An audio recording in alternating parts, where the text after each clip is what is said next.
Roman Dmitri, the eldest son of the Lord of Dmitri. Roman's father started out as a legendary blacksmith in the Kingdom of Cairo. Every piece of gear he forged was a masterpiece. So when war broke out, his father became the kingdom's main weapons supplier, playing a massive role in their victory. Once the war ended, he was granted the title of Baron for his services and went on to become the lord of this entire territory. Lord Dmitri had several sons, but Roman was the ultimate black sheep, clueless, reckless, and secretly mocked by the servants as the family idiot. Roman lived 25 miserable years on this earth, before Baek Jung-hyuk transmigrated into his body. Waking up in a brand new body, the first thing Baek Jung-hyuk, actually, let's call him Roman now, did was order his servant to take him to the oldest elder in the territory. There, he listened to the old man recount his father's legendary rise to power. The servant had no idea why his young master suddenly made such a bizarre request, but as a loyal servant, he knew his only job was to obey his master's commands. After listening to the tale, Roman finally got a basic grasp of his new identity. He wasn't sure why he had been reincarnated. Maybe it was the will of heaven, or perhaps a punishment from the gods for refusing to ascend to the divine realm. Either way, since he was given a second chance at life, he was going to live it to the fullest. Just as he was thinking this, a loud, angry shout echoed from the market just a few steps away. "You bastard!" A scrawny, red-haired kid was getting beaten to a pulp by a massive bald thug. The thug kept shouting insults with every blow. Bystanders watched in terror, but not a single soul dared to step in. Roman's servant hurried over to see what the commotion was about. But the moment he spotted the Blood Fang tattoo on the bald guy's shoulder, he froze in fear. "What is going on here?" Roman asked, following him to check out the drama. "Young master, some thugs are causing a scene. It looks like they're from the Blood Fang gang."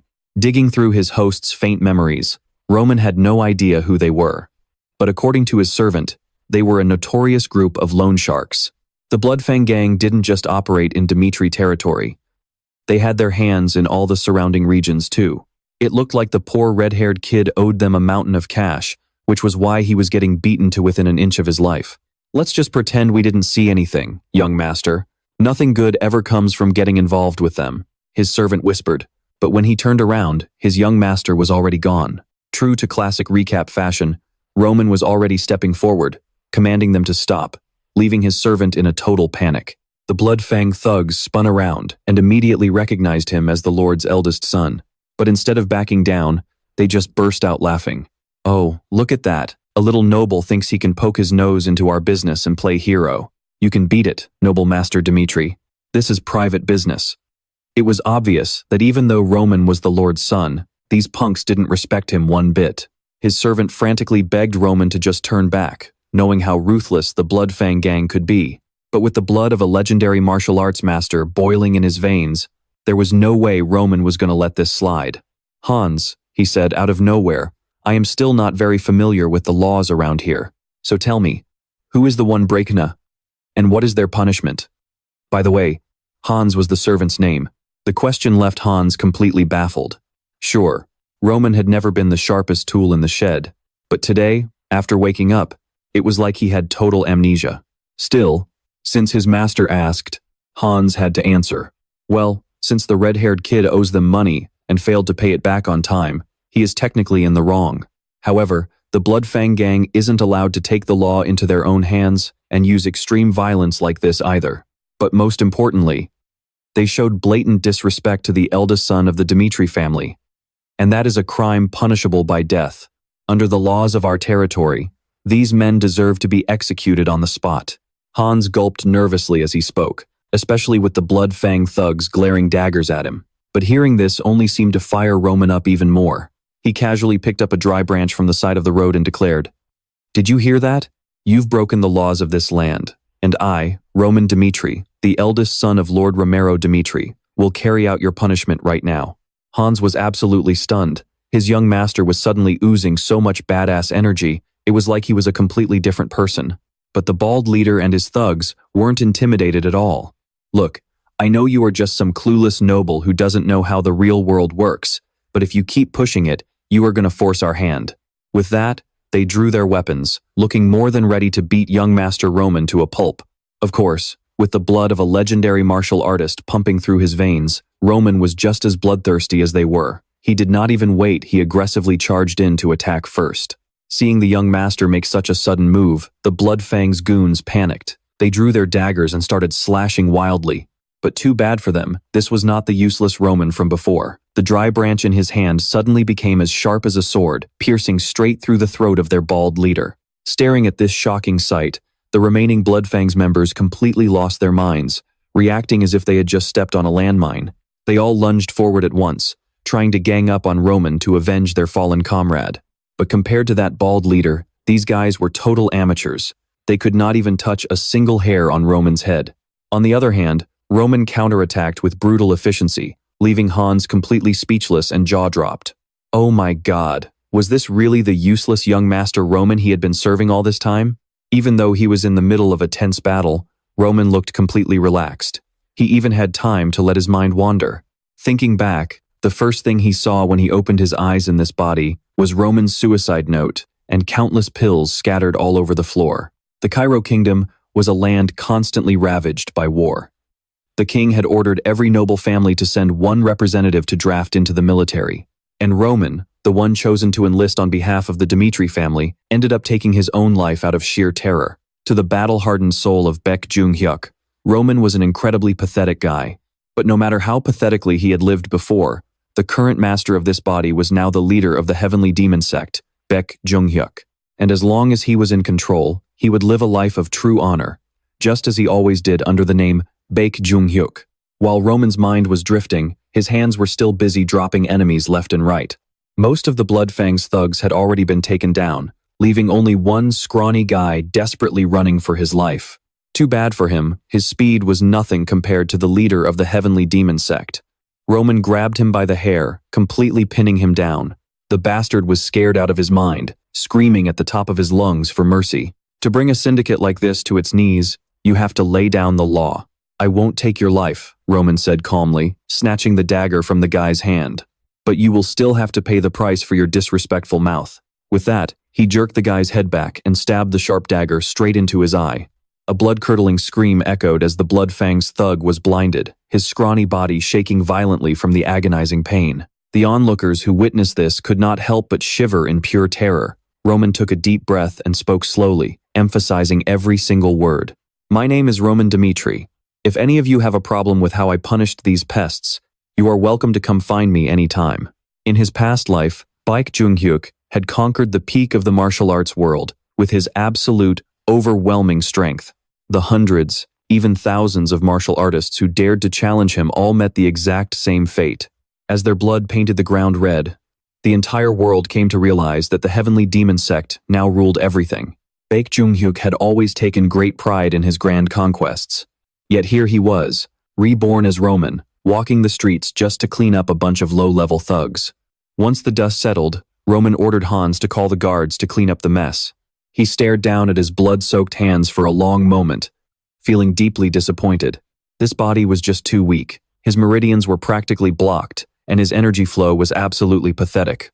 Roman realized he needed to gather information about this new world as quickly as possible, and then find a way to rebuild this body from scratch. Just then, the red-haired kid staggered to his feet. Young master, thank you for saving my life. Thank you so much. Don't get the wrong idea. I didn't do this to save you, Roman replied coldly. The Blood Fang's gang crossed the line on Dmitri territory, and I only stepped in to deliver their punishment. Roman did not go easy on the kid just because he was badly beaten up. He demanded a full explanation of what happened, warning the kid that if he uttered even a single lie, he would personally rip his tongue out. With his face swollen and bruised, the young boy began to recount his tragic situation. It turned out his parents were the ones who owed the Blood Fangs money. They had taken out a loan to buy farmland. They could have easily paid off the debt once they harvested and sold their crops, but the Blood Fangs played dirty and destroyed everything, leaving his family with absolutely nothing. It wasn't until later that he realized those bastards did it on purpose because they wanted to force his little sister into their hands. As he spoke, his voice cracked with pain and pure rage. The boy fell to his knees at Roman's feet, sobbing desperately. We might be poor, but we have never done anything wrong to anyone. Please, I beg you, at least save my little sister. His tear-filled eyes were a chaotic mix of fury, absolute grief, and desperate hope. Staring into the boy's eyes, Roman was instantly reminded of the Wrath Demon. one of his 4 heavenly kings from his past life. Come to think of it, the first time I met the mad demon was also in a rundown place just like this. Memories of my past life flashed before my eyes. After a long silence, Roman finally spoke up. What is your name? Sir, I am Kevin. Kevin, I will verify if what you just said is true in a bit. Today's matter will be handled properly. Kevin quickly bowed his head to thank Roman. A wave of familiarity washed over him, and a voice inside seemed to whisper that he might share a long-lasting bond with this kid. At the same time, an elegant carriage was slowly entering the Dimitri family territory. Inside sat a beautiful blonde lady. She was Flora, Roman's fiancée. Their marriage was arranged 1 month ago, and of course, it was purely political. Because her family's territory was highly unstable, her father was forced to marry her off to a family with enough power. Flora strongly opposed it, but born in an era where women had no voice, she ultimately had to accept reality. Naturally, Flora did not want to spend the rest of her life with a family of mere blacksmiths. But since this could save her father, Flora had no choice but to bite the bullet. Originally, Flora was supposed to marry the second young master of the family, a man with a bright future. But that plan changed abruptly, because the youngest son, Roman Dimitri, forced her to marry him. Before long, the carriage arrived. Flora stepped down, visibly annoyed. In her eyes, Roman was nothing but a hedonistic bastard.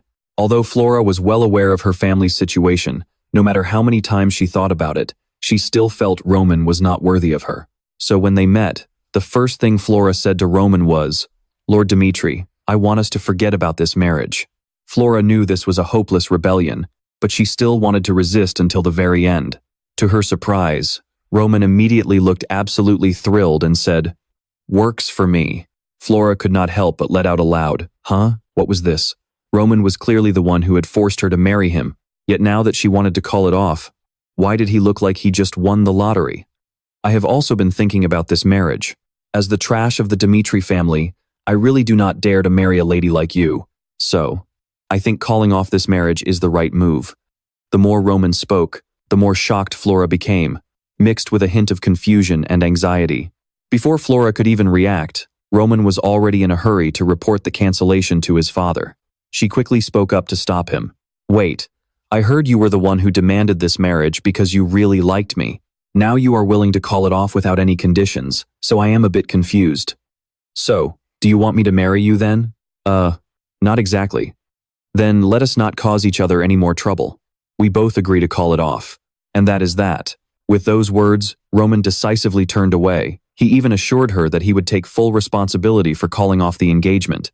After all, for someone who already had an awful reputation, carrying the label of a rejected fiancé would not hurt him at all. Flora stared at Roman's retreating back, still in utter disbelief. She had a feeling he was nothing like the rumored scoundrel everyone talked about. Roman headed straight for his father, Lord Romero's room. Not long after, loud shouting echoed from inside. "What did you say? Calling off the engagement?" "Exactly what I just told you, father. I have already discussed it with the young lady of the Lawrence family." Romero was so furious that his blood pressure spiked. He did not hesitate to call his youngest son a fool. Even if outsiders called Roman an idiot and the trash of the Dimitri family, as a father, Romero had always tried to give him a good life. And Flora was supposed to be a part of that good life.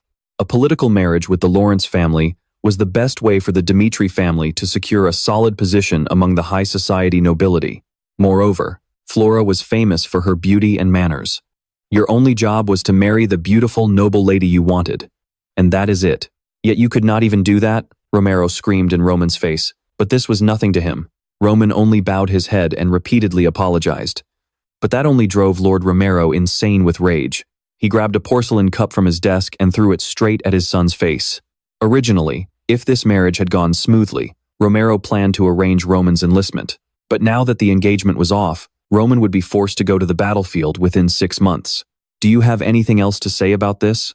Romero thought his son would act like before, becoming scared out of his wits at the mere mention of military service. But now, Roman only bowed his head and calmly replied, "No, father." This made Romero even angrier. "I also heard you got into trouble with the Blood Fang gang. Witnesses at the scene said you punished those bastards, but I do not believe it." "Ha! Someone must have helped you." Romero said this because the Blood Fangs were an organization even he hesitated to mess with. Meanwhile, Roman was a useless son who could not do anything right. He demanded that Roman handle it himself. Get out. Since Roman was a useless son who could not do anything right, his father ordered him to go swing a hammer for the trouble he caused, repeatedly declaring that he would never clean up Roman's messes ever again. Romero put on a tough front, but it was all just a bluff. He fully expected his youngest son to drop to his knees, begging for forgiveness through tears, but to his shock, Roman just calmly said he understood and would handle everything himself. This had to be the most shocking moment of Romero's entire life. This is the consequence of my own actions. I'm confident I can handle it, so once everything is taken care of, I'll be back. With that, Roman walked out and slammed the door behind him. Only then did he pull out a handkerchief to wipe away the blood dripping down his forehead. Flora was still waiting outside, and she was so stunned it took her a moment to find her voice. Are you out of your mind? Oh, you're still here? Flora had overheard Roman and Romero's entire conversation. What shocked her the most was that Roman had challenged the Blood Fang gang thugs bold enough to threaten the nobility itself. Roman's actions would surely trigger a brutal retaliation from the entire gang, and Flora feared he wouldn't stand a chance, unless his family stepped in to help. Flora urged Roman to go back and beg Baron Romero for forgiveness, but Roman just coldly asked, "Why on earth would I do that?" Flora gasped, speechless, and before she could even reply, Roman kept going. "Lady Flora, you need to remember your place." Honestly, Roman had found her annoying from the start, ever since Hans forced him into tight, uncomfortable clothes and drenched him in strong perfume just to welcome her. Roman was still getting adjusted to this world, and he was convinced that a marriage would only bring him endless headaches. But Hans had a point. Roman felt he shouldn't be outright rude to a woman who had never actually done him any harm. He still intended to break off the engagement, but he never expected Flora to beat him to the punch, and with such a smug attitude to boot. If she wasn't going to show him any respect, Roman saw absolutely no reason to show her any either.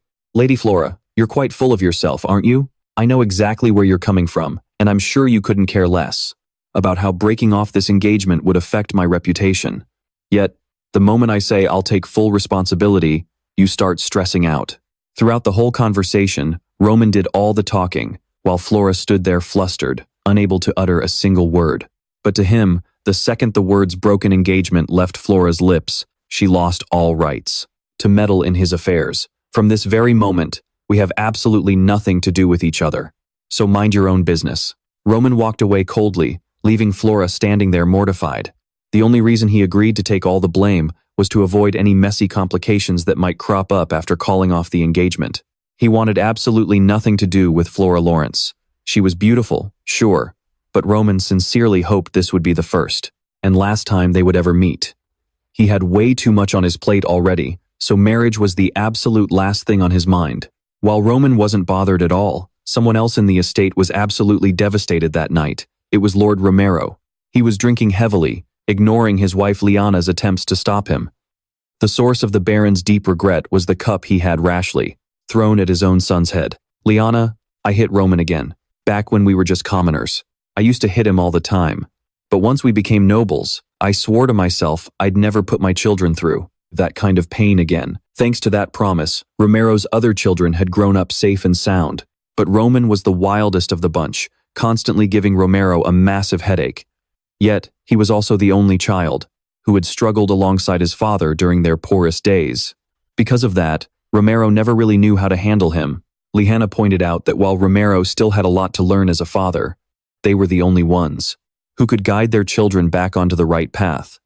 She too had dealt with her share of headaches from her youngest son's reckless antics, but with a mother's endless grace, Liana believed Roman would change, and she knew Romero would never actually turn his back on his son.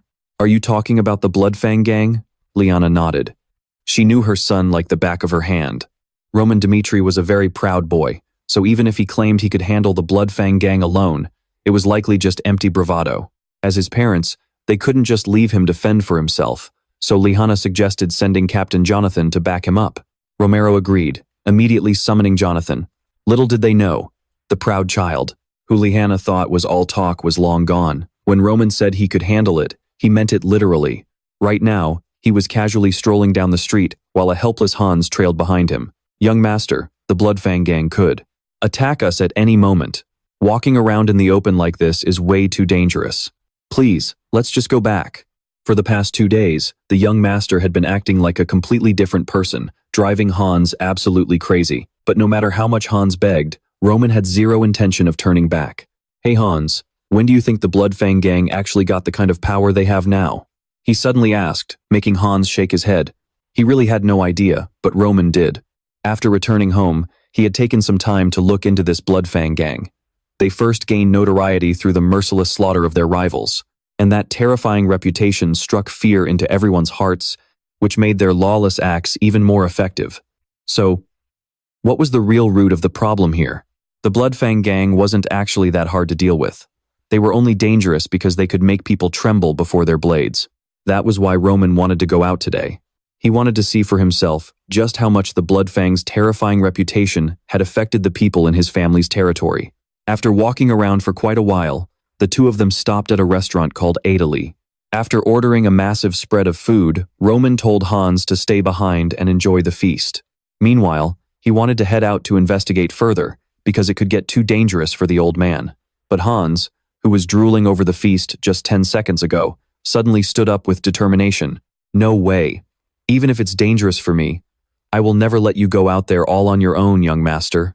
Roman found this both amusing and touching. It seemed Hans really was a loyal servant. Otherwise, he wouldn't have stuck by that foolish original Roman for so long, right up until the day he died. But in reality, Hans couldn't help him at all right now. He might even get in the way if the Blood Fangs decided to ambush Roman. "Don't go throwing your life away for nothing. Just coming out here with me was more than enough. I'll be back soon." Roman walked out of the restaurant, leaving Hans standing there completely dazed for a long time. He never expected the young master would ever speak to him like that, let alone order a whole feast for him to enjoy while waiting for his return. It was as if Roman had suddenly grown up and become a thoughtful person. But then, Hans suddenly remembered something. He immediately lost his appetite and rushed straight out of the restaurant. Meanwhile, Roman was wandering down the street alone, lost in thought for a long time. Over the past few days, he had learned one key thing about the Blood Fang gang. Their strength wasn't actually that overwhelming. But since they always moved in packs, hunting them all down was incredibly difficult. After the incident with Kevin, they were definitely lying low. They were probably terrified of the consequences if they failed to eliminate Roman. Since he couldn't track them down, he had to find a way to make them come to him. That was the real reason Roman had dragged Hans out to wander the streets today before leaving him behind at the restaurant. By now, the Blood Fang scouts definitely knew exactly where he was. On top of that, today was the scheduled training day for the Demichi family guards, meaning the number of guards on the streets was heavily cut down, 25. This meant that if the Blood Fang gang wanted to get their revenge on Roman, today was their absolute best chance. His calculations were spot on. Sure enough, after he spent some time wandering around the streets, the Blood Fangs actually showed up. This time, they came in force, and of course, every single one of them was heavily armed. Meanwhile, Hans was frantically running back to the Demichi estate to find Jonathan, the captain of the guard. Even though he had seen the young master take down the Blood Fangs all by himself at the market a few days ago, Hans was still terrified that wandering around the streets like this would get Roman killed. "Captain, you have to go find young Master Roman right now." Hans gasped for air, panting heavily as he spoke. The young master is in grave danger. While Hans's worry was completely genuine, who was actually the one in danger remained to be seen. In a deserted alley, Roman was warming up his muscles by giving a brutal beatdown to the thugs who had come to assassinate him. At first, he was bare-handed, but after snatching a dagger from one of his attackers, he became unstoppable. Drawing on the combat experience and unwavering resolve from his past life, Roman quickly took one of them out without flinching. This threw the remaining assassins into an absolute panic. What the hell was going on here? Was this really the Demichi family idiot they had heard about? Roman let out a chilling laugh. "What are you guys just standing there for? Come on, all of you, get over here." At the same time, Hans was frantically trying to explain that the young master had gone to fight the Blood Fang gang without a single guard. But when Jonathan and the guards heard this, they just burst out laughing, thinking the whole thing was completely absurd. In their minds, young Master Roman had always been the weakest person on Earth, so how on earth could he be picking a fight? "It is the absolute truth. Why would I lie to you about something like this?" Hans shrieked. His sheer desperation actually made Captain Jonathan reconsider. Coincidentally, not too long ago, Lord Demichi had also approached him to ask for help with this very matter. If it had just been one person, Jonathan might have brushed it off, but now two different people were bringing up the exact same issue. He found it incredibly annoying that the young master kept going out to cause trouble when the kid didn't even know how to swing a sword. And despite his reluctance, Jonathan ultimately had no choice but to order his men to gear up and prepare their weapons. Weapons ready to go save the young master. Don't worry, as long as we're here, they won't lay a single finger on him, Jonathan assured Hans confidently, but deep down, he was secretly annoyed by the massive mess Roman had dragged them into. That was also when Roman had just slit the throat of a Blood Fang member. After a brief second of shock, the other two immediately charged, looking to tear him apart. But their sheer savagery was no match for the incredible skills of a master who had spent his entire life fighting in the martial arts world. And even though he was being double-teamed, Roman remained perfectly calm. In no time, both of the remaining Blood Fang members were easily dealt with. One of them was kept alive. Roman actually seemed pretty disappointed that they only brought 3 people, and of course, he spared the last guy's life just to interrogate him. The knife in Roman's hand ruthlessly plunged straight into his thigh, causing him pain that was far worse than death. Once the guy fell into complete panic, Roman began his interrogation. All right, first question. Who is your leader? With the experience from his past life, getting a living, breathing target to spill the truth was child's play for Roman. Once he was done interrogating the bastard, he headed to a tavern all on his own. The patrons drinking inside paled the moment they saw Roman, especially since he showed up completely drenched in blood. Welcome, young master. The bartender quickly greeted Roman before he walked straight up to the counter. Whispers immediately started spreading around the room. Roman heard everything but just played dumb. The bartender then asked him what he wanted to order. Roman replied that he wanted a glass of Dawn's Tears, specifically the brew from the 20s or earlier. I'm sorry, sir, but our tavern doesn't carry that. How about I recommend something else for you? That works. Just get me something really strong. I have some business to take care of in the morning, so I need to get a little wasted. Roman's answer sounded completely random, but it instantly caught the attention of everyone in the room, because that was actually a secret code he had squeezed out of the bald guy earlier. According to him, they usually received their assignments at this tavern after reciting the correct code. The code consisted of 3 phrases: Dawn's Tears, something really strong, and business to do in the morning, spoken in that exact order. After Roman did exactly as instructed, sure enough, the attitude of everyone in the tavern immediately turned hostile, and the owner was no exception. He was the first to draw his knife and order an attack.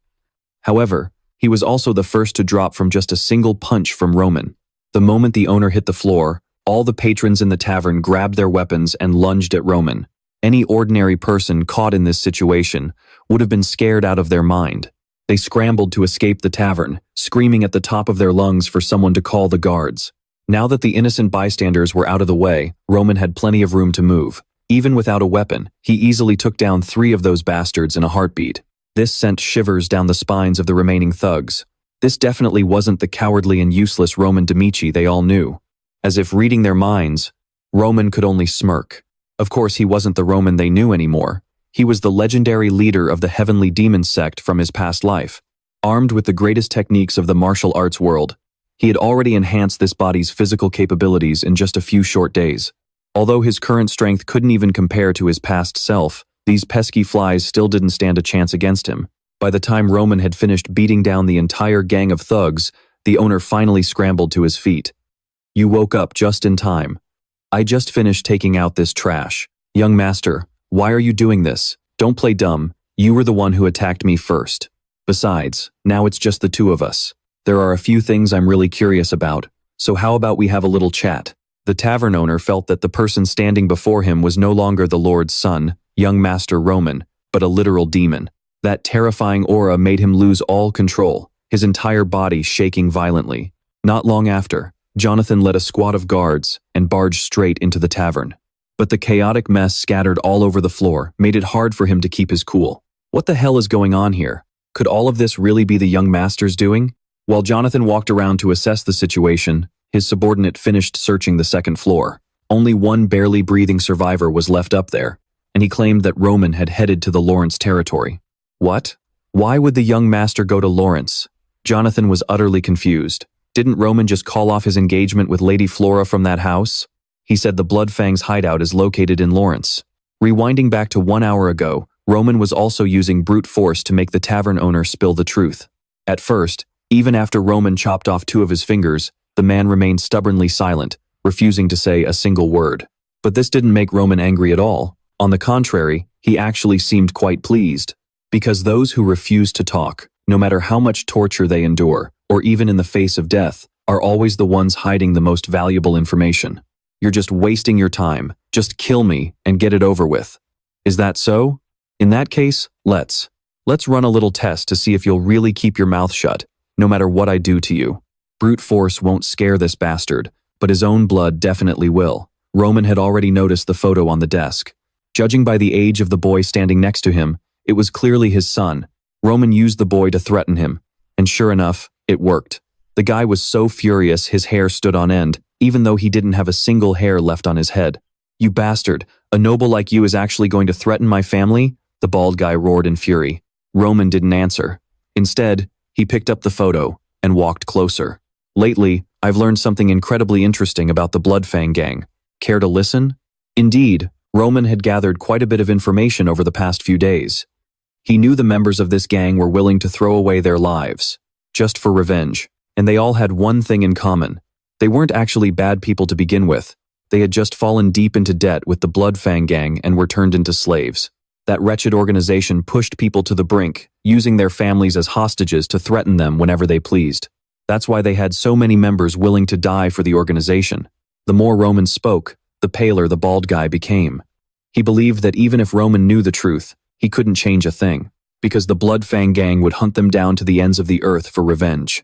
"Hey, think carefully about this. You need to make sure you're betting on the right side," Roman said, suddenly breaking into a laugh.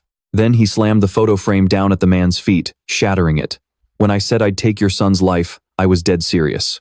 I swear it on the name of Roman Dmitri." He didn't even hesitate to describe in graphic detail how agonizingly he would end the boy's life. This forced the bald guy to make an agonizingly difficult choice. Should he keep his mouth shut for Blood Fang and let his son die in agony, or spill everything Roman wanted to know? Everyone probably knows his final decision. By the time Jonathan arrived, the young master had already set off for Lawrence. Meanwhile, the Blood Fang hideout was in utter chaos after hearing the news that their entire branch in Dmitri had been wiped out. The most humiliating part was that they were defeated by a young master, famously known for being completely useless. Someone who didn't even qualify to enter the Royal Swordsmanship Academy. "Where is Roman right now?" the leader demanded. "He just left the territory, sir. I think he likely got the information from the tavern. Is he all by himself?" "Yes, sir." The leader found it hilarious that Roman dared to come here alone. It meant he completely underestimated their strength. He immediately ordered all remaining forces to gather and prepare for battle. It would be best to take Roman's life before the Dmitri guard got here. He kept growling as he spoke. "Roman Dmitri, you dare mess with the Blood Fang gang? Today, I will take your life, then hang your corpse right in the middle of the central square to restore our gang's reputation." While Roman was busy dealing with these thugs, his almost father-in-law, Lord Lawrence, was stressing over another headache.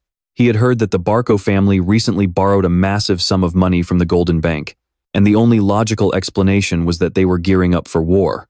On top of that, the royal family seemed to side with the Barcos, which is why they were letting them run wild like this. And if war did break out, Lawrence would undoubtedly lose. It must be said that the Lawrence family had lived on and ruled this fertile land peacefully for years. Although there were documents proving their ancestors had mortgaged this territory to the Barco family, the Lawrence elders never accepted it. But bringing that up now was useless since the Barcos were already prepared to fight. The only thing Lord Lawrence could do was resolve never to hand his territory over to anyone. Since the Barco family refused to compromise, the Lawrence house had to do everything in their power to fight back. And that was why he had arranged a political marriage with the Dmitri family. Just at the mention of that name, the nobles' faces lit up with joy. They had completely forgotten about this crucial player. Even though the Dmitri family came from humble blacksmith origins, there was no denying they were now one of the wealthiest families in the Northeast. No matter how much the Barco family borrowed, they could never match the wealth of the Dmitri family. With Dmitri backing them, Lawrence's position would be far more secure, and that was why the Lord had to send his only daughter to Roman. Even if Roman was known as the fool of the Dmitri family, it was all for the sake of the Lawrence estate. "Please don't blame yourself, my lord." Yes, aligning with the Dmitri family is the right choice. Flora overheard their entire meeting from outside, but she didn't dare knock. She had no idea how to tell them that she had unilaterally broken off the engagement with the Dimitri young master. Her mind was in complete chaos right now. Half of her felt terribly guilty for disobeying her father, while the other half felt she had made the right choice for her own happiness. Her lifelong happiness was on the line. Flora kept pacing back and forth in front of the meeting room. Just as she gathered enough courage to step inside and confess everything, a knight rushed up to her in a panic. He barely gave Flora a hurried greeting before bursting straight into the meeting room. "My lord, something terrible has happened." The urgent news he was trying to deliver was that Jonathan had led his entire unit right up to the gates of Castle Lawrence. However, the Lawrence Knights flatly refused to open the gates unless Jonathan and his men laid down all their weapons. Jonathan, meanwhile, was worried, sick, terrified that something might have happened to Lord Romero's precious son. "If anything happens to young Master Roman, I will never forgive you. This guy is so annoying. How could we ever let you enter the castle armed to the teeth?" As the two captains, one atop the wall and the other below, were locked in a heated argument, another soldier came running up in a frenzy to report. "The Lawrence town square is in absolute chaos right now, because Roman, covered head to toe in blood, is dragging the leader of the Blood Fang gang by the collar right through the middle of the square, completely ignoring his desperate pleas for mercy. Just a moment ago, the Blood Fang leader thought this job would be a piece of cake. He figured his opponent was just a brainless noble who was all brawn and no brains, and more importantly, he was all alone. Meanwhile, his own side had numbers, weapons, and ruthless thugs who were ready to lay down their lives for the syndicate. The boss believed that it was a complete no-brainer that they would win. It was a beautiful dream, but unfortunately, reality had other plans. Roman single-handedly raided the Blood Fang's hideout and wiped out every single underling in the blink of an eye. Right before the old boss's eyes, the shock was so overwhelming he couldn't even stand up. As Roman approached him step by step with a terrifying glare, only one single thought remained in his head. He knew he had to run, but his sheer terror completely paralyzed him. Even though he didn't want to bite the dust, his body refused to listen to him. Standing before him was a literal demon, and we all know how that turned out. Roman beat him to a pulp, leaving him barely breathing, and dragged him straight to the town square. He hauled him to the busiest part of the square and threw him to the ground. The once arrogant Blood Fang leader was now pathetically groveling on the ground, begging for his life. He whimpered that if Roman spared his life, he would do absolutely anything, even become his loyal dog, and serve him until his very last breath. "You want to be my dog?" Roman sneered. "You should have said that before you bared your fangs." With that, Roman kicked him brutally, slamming his forehead against the icy cold ground. Roman then declared the bastard's true identity to the gathered crowd in a booming voice. The townspeople were well aware of the Blood Fang's cruelty. Hearing Roman expose their leader's crimes filled them with both shock and absolute fury. The sins of the Blood Fang gang are beyond any doubt. So, before everyone gathered here today, I will crush the very root of this evil. As soon as he finished speaking, Roman raised his foot again. The faint-hearted locals couldn't even bear to watch. By the time Jonathan arrived on horseback, all that was left for him to see was the bloody, mangled corpse of the gang leader. The guards immediately rushed to report this to Lord Lawrence. The only reason they had let Roman into the territory in the first place was because he was Lady Flora's fiancé, but no one could have anticipated that about 1 hour later, he would drag a bloody, battered man right into the center of the square. After identifying the man as Ben Millet, the leader of the Blood Fangs, Roman executed him right there in front of everyone. The elders who were in the middle of a meeting with the Lord immediately broke into a frenzy. Their reaction was just like everyone else's. How could a loser like Roman Dimitri capture the leader of the Blood Fangs all by himself, let alone execute him? And, most importantly, Roman had publicly executed someone on Lawrence territory without the Lord's permission. This was a direct challenge to their authority, and the family elders had no intention of letting it slide. But Lord Lawrence didn't see it that way. The only thing he cared about right now was how his future son-in-law had wiped out the entire Blood Fang gang all on his own. This made the Lord incredibly curious. Before long, Roman was summoned to the meeting room, looking absolutely imposing. He was accompanied by Jonathan. The moment Lord Lawrence saw him, he figured he had his answer. He assumed Roman was only able to take down the Blood Fangs because of the backing of the Dimitri Guard. "Greetings, Baron Lawrence. I am Roman Dimitri." Roman stood tall, and even though he was greeting someone of a higher status, he didn't bow his head. Lord Lawrence didn't care much for such tedious formalities. Instead, he wanted to hear what just happened directly from Roman's own mouth, why he had gone all the way to Lawrence territory to unleash such violence. A few days ago, the Blood Fang gang assaulted an innocent citizen on my territory, so I executed them on the spot. Roman started telling the story from the moment he met Kevin. The door to the study was closed. Flora was lingering outside, dying of curiosity. She called a guard over to ask why Roman was here, and why he had gone into her father's study. "You don't know yet, my lady?"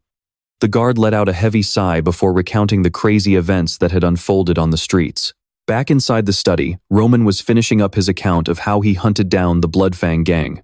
And the more he spoke, the darker Lord Lawrence's face became. "What I want to know is, who gave you the right to do that? You have no right to execute anyone on Lawrence soil, I know. But whether you, Lord Lawrence, could have actually wiped out the Blood Fang gang once and for all is something I highly doubt." Roman shot right back without missing a beat. Ben Millet, the gang's leader, was no mysterious stranger.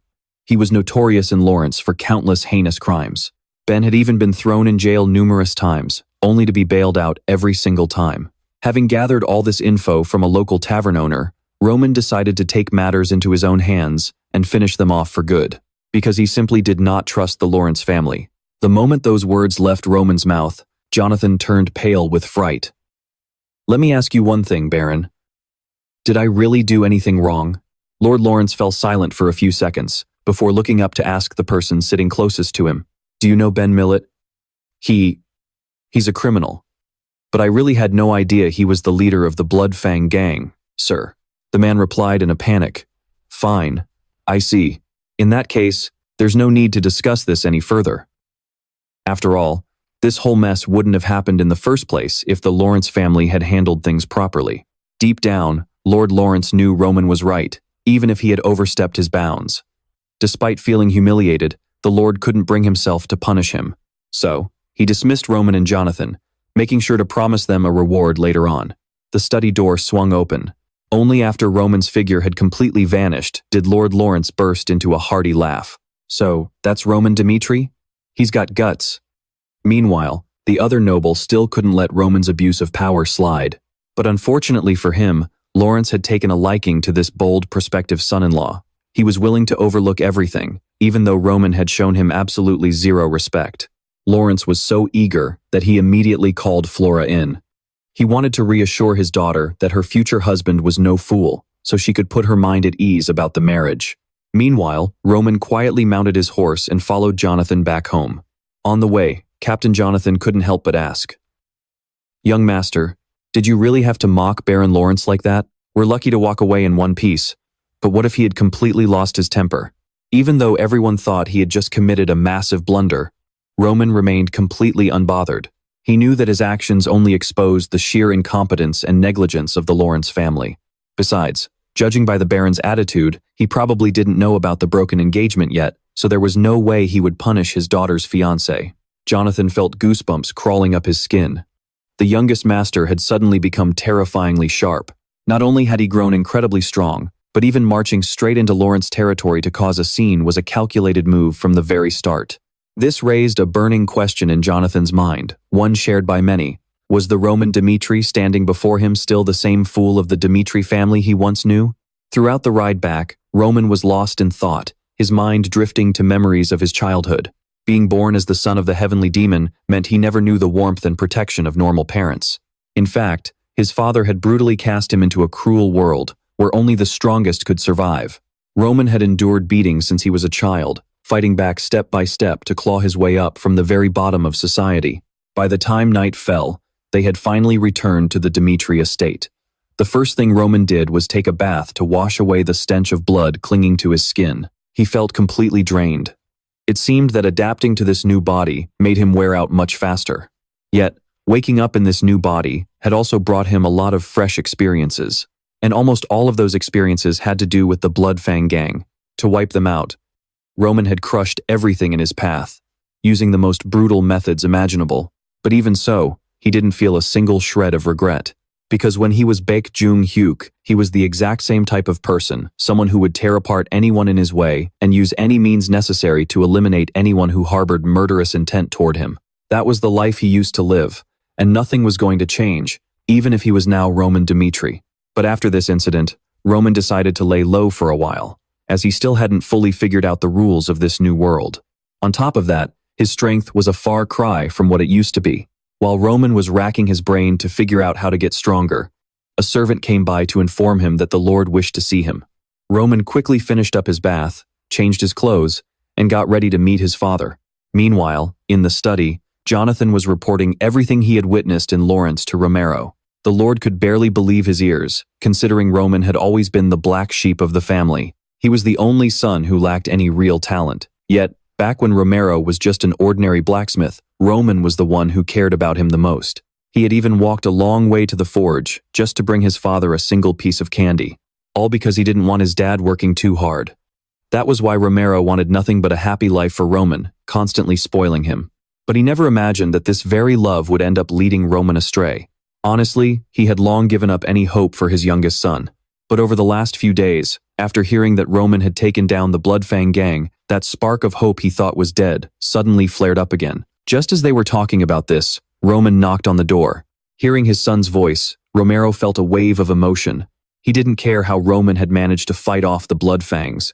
As long as Roman had truly achieved something on his own, Romero was ready to do whatever it took for him. It was his way of making up for being a flawed father. "Is that you, Roman?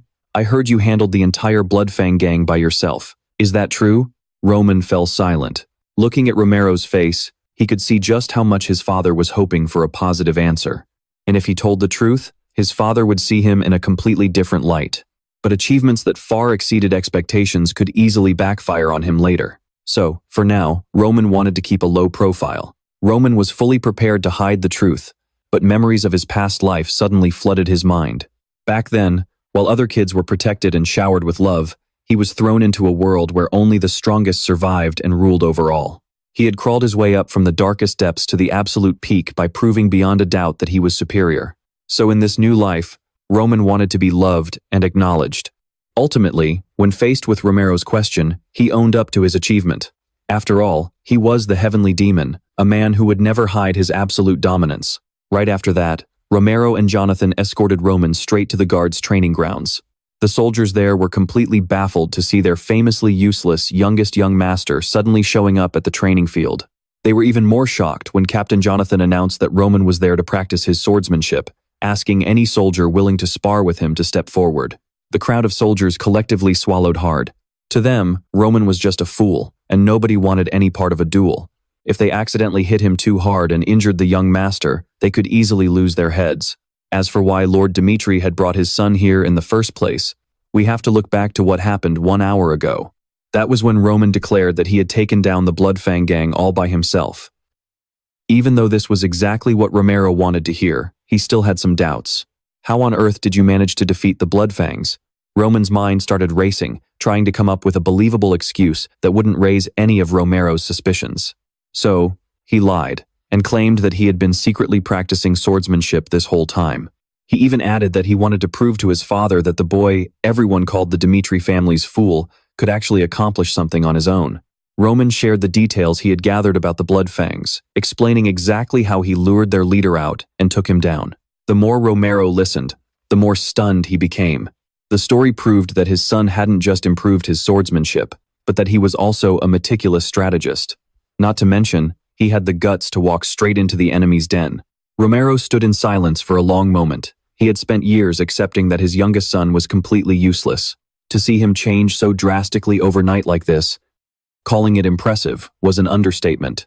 Romero could only describe the events of the past few days in 2 words: absolutely miraculous. After another long pause, he finally spoke up. "Son, can I ask you for a favor?" "Go ahead, father." Lord Dimitri explained that he wanted to see Roman's swordsmanship with his own eyes to judge just how much his son had truly changed. And that was exactly how Roman ended up standing in the middle of the training field.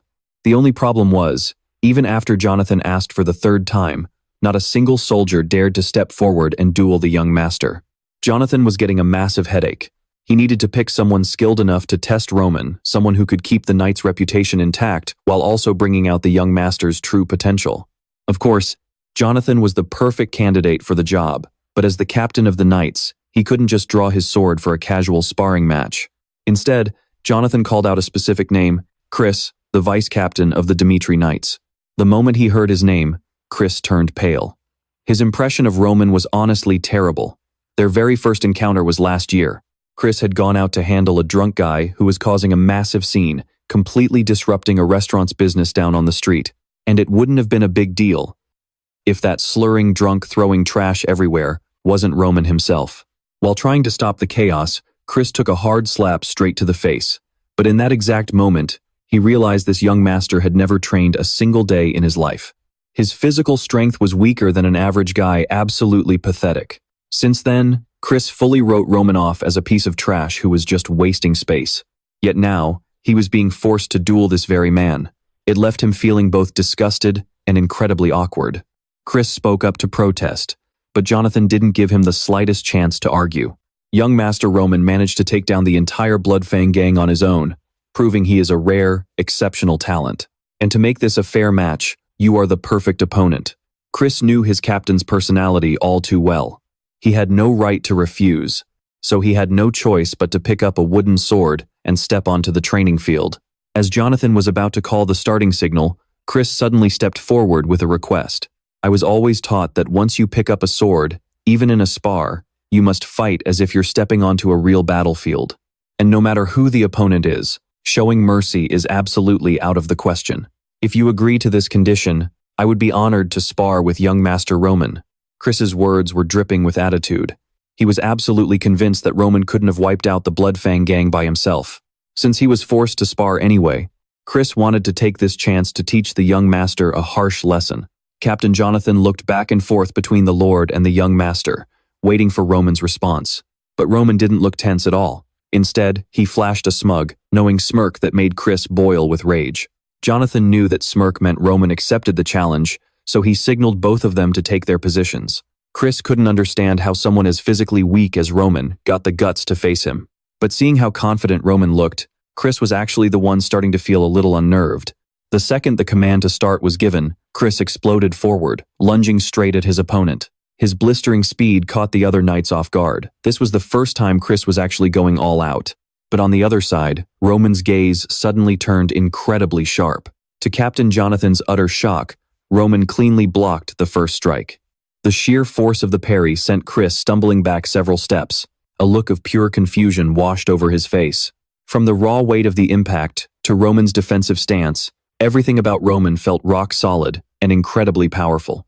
Was this really the same pathetic, weakling young master he used to know? Chris frowned, quickly forcing himself to calm down. He didn't understand how the young master had blocked him, but right now, only beating Roman to a pulp would satisfy his anger. With that, Chris charged forward to attack once more. But this time, instead of blocking, Roman smoothly dodged to the right. Chris's reflexes were decent, as he immediately adjusted his aim. But in his rush, he started getting reckless. Roman, on the other hand, remained completely unfazed. Just when Chris thought he had found an opening, Roman effortlessly slipped away again. That big swing and miss left Chris completely wide open. Roman counterattacked with blinding speed, and whether it was intentional or not, his wooden sword tip stopped mere inches from Chris's face. Terrified, Chris scrambled back, gasping for air. That was way too close. If Roman had pushed just a tiny bit further, he would have been seriously hurt. The crowd watching couldn't hide their absolute shock. Yet Roman, the center of all their attention, was still completely cool and collected. Chris gritted his teeth. The Roman standing before him was nothing like the weakling in his memories. From defense and evasion to counterattacks, his technique was absolutely flawless. At this rate, Chris was terrified he was going to lose. He immediately shook his head and cursed himself. What the hell are you thinking, Chris? Your opponent is just that useless fool from the Dmitri family. And because his opponent was Roman, he absolutely could not allow himself to lose in front of a crowd like this. Before Chris could even steady his breathing to continue, Roman spoke up first. Well, I think that's enough of a warm-up. Those words felt like a hard slap to Chris's face. He had been struggling for his life, and that was just a warm-up to Roman? The second Roman finished speaking, his wooden sword was already rushing towards Chris. His speed was terrifyingly fast. Chris instinctively raised his sword to block, but he was barely hanging on. Roman had absolutely no intention of giving him a moment to catch his breath. Roman unleashed a relentless barrage of attacks. This unbelievable display left the other knights watching with their jaws dropped. As for Chris, he was pushed to his absolute limit, barely able to grit his teeth and survive the young master's onslaught. Meanwhile, Chris kept hunting for a chance to strike back. Right then, he spotted an opening in Roman's chest. Seizing the moment, Chris took a step back to gain momentum and charged forward. But to his shock, his sword missed completely. Instead, he saw a smug, triumphant grin on Roman's face. In that split second, Chris realized something. Roman had deliberately left himself open just to bait him into attacking. At that moment, the sheer terror of losing drove Chris completely out of his mind. The sword in his hand suddenly erupted with a blinding blue light, causing even Jonathan to scream out in sheer panic. "Chris, stop!" With a massive boom, the training ground shook violently like never before, sending up a thick cloud of dust.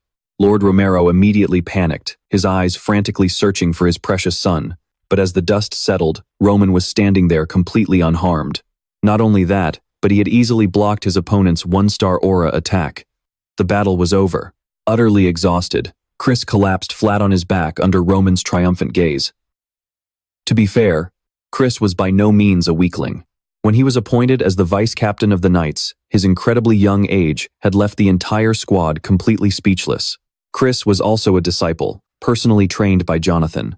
After only 2 years of swordsmanship, he could already channel mana. It only took him 3.5 years to become an Aura Knight. There were countless rumors going around that his swordsmanship was absolutely legendary, and those rumors were not wrong. Even Jonathan was incredibly proud of his disciple. Chris possessed both natural talent and an unmatched drive to succeed. Jonathan truly believed the boy would go incredibly far in the future. Yet today, right in front of everyone at the training grounds, Chris had been humiliatingly defeated by the man known as the Fool of the Dimitri family. The moment he hit the dirt, everyone watching was completely frozen in absolute shock. Romero could not believe his eyes, especially since Jonathan had always praised Chris as the finest 2-star Aura Knight in all of Dimitri. But Jonathan was even more dumbfounded.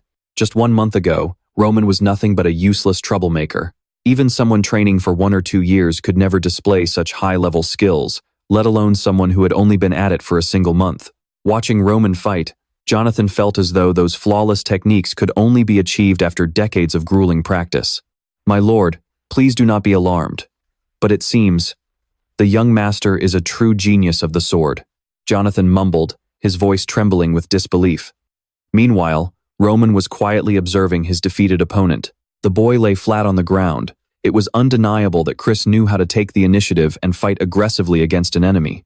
His combat focus was also incredibly sharp. At this level, Roman was certain Chris possessed real strength. He could easily wipe out the entire Blood Fang gang without leaving a single survivor. No wonder Captain Jonathan was so proud of him. By the standards of the Knights here, Chris was indeed an elite warrior. However, by Roman standards, Chris was still far too weak. Though, that final 1-star aura strike he pulled off did catch him a bit by surprise. Before Roman could ponder any further, Romero's booming laughter snapped him back to reality. It seemed the Lord was absolutely bursting with joy and pride for his son. After all, Captain Jonathan himself had just declared his son a prodigy of the sword. Now, the Lord was completely convinced that Roman had taken down the Blood Fang gang all by himself. He wanted to praise his youngest son for achieving the very first great accomplishment of his life, so he decided to grant him a single wish. Hearing this, Roman was absolutely thrilled. "Father, you once said that I must head to the battlefield within the next 6 months, right? Because we are no longer on good terms with the Lawrence family." Hearing this, Lord Romero immediately assumed that Roman was trying to get out of going to war. "Do you mean you do not want to enlist anymore?" "No, father. I want you to allow me to choose my own men." Romero was stunned. With 6 months still left before deployment, he had fully expected his son to try and bargain his way out of it. Instead, Roman had bluntly stated his intention to go. Feeling like his son had grown up overnight, Romero gladly granted his request, allowing Roman to make his own decisions. Taking advantage of his father's good mood, Roman decided to ask for one more thing, and of course, Romero agreed. This made him highly satisfied, but there was someone who was definitely not pleased. That person was Chris. After finally waking up from a long period of unconsciousness, the very first thing he heard was that the Lord had personally appointed him to teach Aura to young Master Roman. Chris strongly objected, solely because he felt utterly humiliated. Just moments ago, Chris had to resort to using Aura to fight Roman, yet he was still defeated by basic swordsmanship. This made Chris want to find a hole and crawl into it to die of embarrassment. And now, the Lord wanted him to teach Aura to Roman. To him, this was nothing short of an absolute insult. At first, Chris vehemently refused, but Jonathan stepped in to make a deal with him. He wanted Chris to teach Roman, and to figure out what had changed about him. If Chris could handle this task, Jonathan promised to hand everything over to him. "My secret training method is yours." Chris was so excited that he sprang to his feet, completely ignoring his aching body. What was this? This deal was simply too good to be true. If he accepted the deal, his new master would hand over the secret to becoming a 3-star Aura Knight. Even though he knew absolutely nothing about Roman, the offer was just too tempting to refuse, so Chris ultimately agreed. That night, Roman returned to his room to enjoy his luxurious, pampered life. Hans was utterly shocked that the useless young master he served had actually defeated the finest 2-star Aura Knight in the entire region. Ever since he defeated Chris, Roman kept hearing people talk about Aura, but he had no idea what it actually was. So, he decided to ask Hans. But even Hans did not really know. "Isn't that just the power used to wield mana, young master?" Roman fell silent. It seemed that in this world, that energy was called mana. He was absolutely sure that the energy Chris unleashed in his final attack earlier was a form of surging power. However, the way people in this world utilize their energy was completely different from how it was done in Roman's past life. And as for what they called aura here, Roman could not help but feel that it was pretty inefficient. He could not understand why they would choose to use their energy in such a clumsy way. But from that moment on, Roman gained a new ambition, which was to retrain the people of this world on how to tap into the latent power slumbering within their own bodies. The very next morning, Chris showed up to meet Roman with fresh wounds still on his face, looking highly reluctant to be there. Before they began training, Chris briefly explained what aura actually was. Put simply, aura was a medium through which knights wielded their mana. While mages utilized mana by storing it inside magical catalysts, knights stored and circulated mana directly throughout their entire bodies. The person who first came up with the concept of aura was Emperor Alexandro. Unlike mages who stored mana in external objects or different forms, he was the first to realize that storing mana within one's own physical body could drastically enhance its strength. And aura was the process of releasing that stored internal mana outward. Since mana naturally flows through the body, anyone can boost their strength by focusing and unleashing that mana. However, Chris pointed out that learning about the history of mana didn't really matter, because only a chosen few can actually utilize mana this way. Out of 1,000 people, only one might choose to become an Aura Knight, and out of tens of thousands, only one can ever walk the path of a mage. So, testing whether you actually have the talent for it is what matters most. The absolute bare minimum requirement for an Aura Knight is the ability to sense mana. Chris made sure to warn Roman beforehand that almost everyone fails at this exact step. Even he, a hailed prodigy of the sword, took half a year just to sense mana. For ordinary people, that process usually takes more than a year. The more Chris talked, the more Roman felt like the guy was just bragging about his genius title, which quickly made him lose his patience. "Let's get started on sensing mana. Can you explain to me exactly how you did it back then?" "Of course," Chris replied, his eyes filled with resentment. He felt that Roman was acting incredibly smug and arrogant just because he managed to win a single fight. But as everyone knows, talent in swordsmanship and talent in mana control are two completely different things. And Chris was practically drooling at the thought of watching Roman embarrass himself by failing to control his mana. But what Chris didn't expect was that Roman already knew exactly how to sense it. After all, he wasn't the original Roman Dmitri, but Baek Jung-hyuk.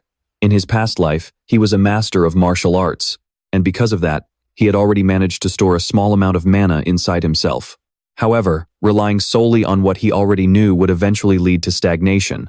Roman wanted to first understand how the people of this world did things. So for now, he decided to play along and follow Chris's instructions. Roman focused his mind to the absolute maximum, doing exactly as Chris directed. Suddenly, his entire body began to radiate a blinding golden glow. When the light grew too intense to ignore, Chris finally opened his eyes, only to freeze in sheer shock. Roman's aura was so blindingly bright it could literally melt someone's eyes.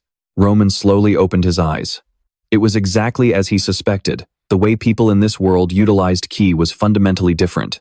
In the MURIM world of his past life, ki was used to completely cleanse the body of all impurities, with the ultimate goal of accumulating energy within a purified vessel.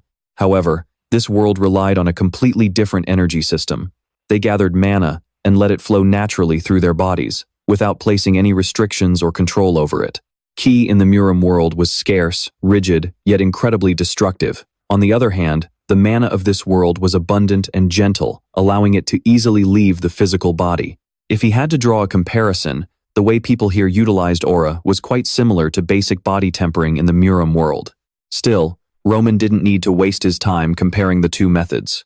Since body tempering made the body stronger, but it only enhanced the physical vessel without helping the practitioner store energy. Just like how swinging a hammer makes the body stronger, but it only improves the physical frame and doesn't actually help them accumulate mana. It is all about the mana inside the body. But if he relies on this world's way of using aura, Roman will never reach the peak of his past life, even if he spends hundreds of years training. What? How? How did you do that? Finally, Chris couldn't hold it in any longer and screamed, "Just now, that was aura coming from you, wasn't it?" With Chris making such a scene, Roman finally remembered he wasn't alone. Chris couldn't accept the reality. It had taken him nearly a year of grueling practice just to manifest his aura for the first time. Yet here was Roman, pulling it off on his very first attempt, right after a simple explanation. "Tell me the truth right now. Were you messing with me? Pretending you didn't know how to use mana?" Chris's voice grew louder and louder, filled with deep anger and resentment. Tears began to stream down his face as he spoke, as if he had finally found an excuse for his humiliating defeat at Roman's hands yesterday. "If you weren't hiding your true strength, none of this makes any sense. It took me 10 years of blood, sweat, and tears just to become a 2-star Aura Knight." Faced with Chris's emotional outburst, Roman only let out a soft chuckle. This made Chris freeze in disbelief, and his tears welled up even faster. Chris clenched his fists tight, looking ready to throw down right then and there. He was convinced Roman was mocking all his hard work. "Let me ask you something. During all those grueling years you spent trying to reach that goal, did you ever stop to question the training method you were using?"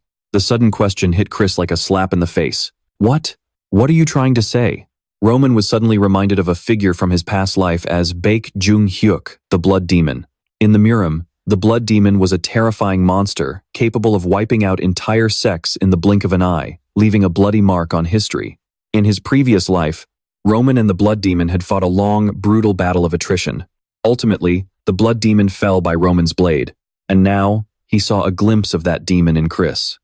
Both had chosen to swallow their pride and endure humiliation just to be guided. They threw away their ego for the sake of power, and in that moment, Roman felt a genuine urge to help Chris grow stronger. At those words, Chris looked eager. There was no denying his fierce drive to improve. But Roman wasn't the type to hold anyone's hand and spoon-feed them. He simply wanted to remind the young man that he didn't always have to stick blindly to the traditional methods he'd been taught. "If I have to spoon-feed you every single detail, then your training under me won't be any different from what Jonathan taught you. But if you want to figure it out yourself, then watch my every move closely." Chris was stunned. He couldn't understand how their roles had reversed so quickly. He was supposed to be the one teaching the young master how to sense mana. Yet now, he was the one who had to follow Roman like a student? "For the next 6 months while I serve in the military, watch how I fight different enemies and learn from it. If you can hold out for 10 years, I guarantee you will find your answer." Those were Roman's parting words before they went their separate ways. That night, Chris sat alone in his room, lost in deep thought. He recalled his very first meeting with Jonathan, and all the years he had spent training under his master. Suddenly, Roman's words started to make perfect sense. After staying awake all night, Chris finally made up his mind. Early the next morning, Chris went to Jonathan to request a transfer. He wanted to head to the battlefield alongside Roman to push his limits. Jonathan didn't press him for a reason. One look at Chris's face was enough to tell him that his student had already made up his mind. So, Jonathan agreed, but he left Chris with a stern reminder. "From this moment on, you are no longer a knight of Dimitri, but even out on the battlefield, I expect you to uphold your duty to protect the young master." "Yes, sir." "Thank you," Chris replied firmly. The sheer determination in Chris's eyes brought a sudden wave of relief to Jonathan. It seemed Chris was no longer the little boy who cried his eyes out when his mother died on the battlefield all those years ago. Having mentored Chris for so long, Jonathan wanted to make sure his disciple wouldn't go out ill-prepared. So, he decided to take him to select a special secret weapon before they departed for the front lines. While Roman and Chris prepared their gear for the draft, out on the streets, Roman's reputation was spreading like wildfire through every back alley.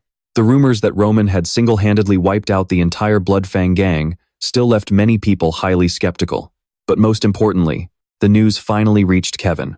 While others doubted, Kevin believed every single word. After all, he had personally witnessed Roman taking down a whole squad of Blood Fangs with nothing but a dry tree branch. So he had absolute faith that the young master could easily wipe out their entire syndicate. Tears welled up in Kevin's eyes as the realization hit him. Did he do all that just to keep his promise to me? No, there's no way a noble like him would go that far for someone like me, but he really did destroy those thugs. Kevin muttered to himself, quickly wiping away his tears. Hey, Kevin, what are you slacking off for? If you want to go home early, keep your head down and work. A sharp shout snapped Kevin back to reality. Today, he was working as a manual laborer to make ends meet. But after hearing about Roman, Kevin couldn't focus on his work anymore. It was like he had suddenly found his true calling. He wanted to be just like Roman, someone strong enough to protect those around him when it mattered most. The Blood Fangs weren't the only threat out there. Kevin wanted to become stronger to protect his family, but how to actually get stronger, he had no clue. Kevin walked with his head down, secretly wishing for a chance to meet young Master Roman again. And as they say, heaven never turns its back on a good person. After taking just a few more steps, Kevin heard someone call his name. When he looked up, the person standing before him shocked him so much that he dropped the crate of potatoes in his hands. It was Roman. Long time no see. Roman was the first to greet him. Kevin was utterly flustered. It took him a few seconds to process what was happening, and then he scrambled to his knees. Thank you so much, young Master Roman. Thanks to you, my family managed to survive this whole ordeal. And it was true. After Roman wiped out the Blood Fangs, Kevin's family was finally able to live in peace. He had even secured this labor job thanks to Hans's help. That made Kevin even more grateful to Roman. Of course, Roman didn't show up today just to make small talk. He wanted to make a deal with Kevin. If he agreed to Roman's terms, he would never have to worry about his family's livelihood again. He would have a home, food, and a comfortable life, instead of breaking his back with this hard labor. But the catch was, Kevin had to follow and serve Roman. If he swore loyalty to him, Roman wouldn't hesitate to give him all of that. Kevin didn't need to think twice and immediately slammed his head hard against the ground. The impact was so violent that his forehead started to bleed, but Kevin didn't care at all. I swear my absolute loyalty to you, Master. If you want me to die, I will die at your command. And if you ask me to kill, I will kill, no matter who they are. As long as you protect my family, my life is in your hands. This blood oath reminded Roman of another fanatic from his past life, a man who only took orders from one person. With just a single command, that man was ready to face an army of hundreds, and he would never fall until his mission was complete. Roman stared at Kevin for a long moment, certain that this young man would turn out just like that fanatic. Very well, from this moment on, you are mine. And with that, Kevin was brought back to the Dimitri estate. Hans was in charge of helping him settle into his new life. Ever since the young man stepped inside the mansion, his face had been practically glowing. Perhaps it was because his dream of becoming Roman's servant had finally come true. Once he handed Kevin over to Hans, Roman headed straight to the library. He searched for any book containing information about Aura Knights, which was the main thing on his mind right now. Most of the books had similar details on the path of an Aura Knight. The very first step was learning how to manifest Aura. That was the sign of becoming a 1-star Aura Knight. To become a 2-star Aura Knight, which was Chris's current level, one had to use their aura to slice through solid steel. Just like that, the intensity and power of the aura would determine a knight's rank. Once you became a 3-star Aura Knight, you would transcend ordinary understanding and receive special treatment from the kingdom. That was Jonathan's current level. The books also mentioned that there was currently only one 6-star Aura Knight on the Salamander continent, and there had never been any record of anyone reaching 7 stars. Even among the top 10 greatest knights today, not all of them had reached the 6-star rank. Reading this, Roman was genuinely curious. He wondered just how overpowered a 6-star Aura Knight could be, especially since a 2-star knight like Chris was nothing more than an ant to him. And even Jonathan, who was currently a 3-star knight, was only as strong as a second-rate warrior. Roman kept reading. The book stated that those who reached the 6-star rank possessed abilities that transcended human limits. The aura flames they could manifest from their blades had a range of up to 10 meters, and their destructive power was on a completely different level. Currently, only 12 people were said to have reached the 6-star threshold. They were treated like royalty, regardless of their nationality or race, and were known as the 12 Swords of the Continent. Roman's eyes locked onto the words, 12 Swords of the Continent. Based on all the information he had gathered so far, it seemed they were the absolute strongest.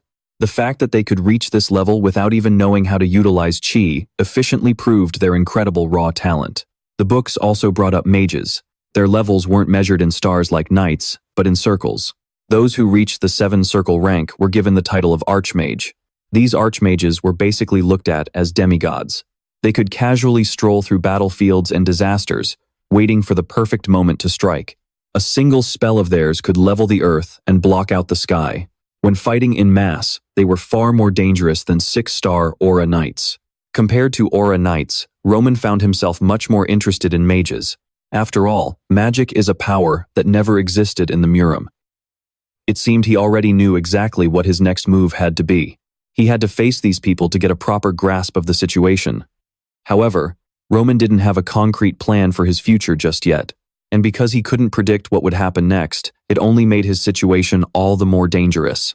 But even so, Roman had no intention of just standing idly by. He wanted to gain experience to ensure he could live a truly fulfilling life in this lifetime.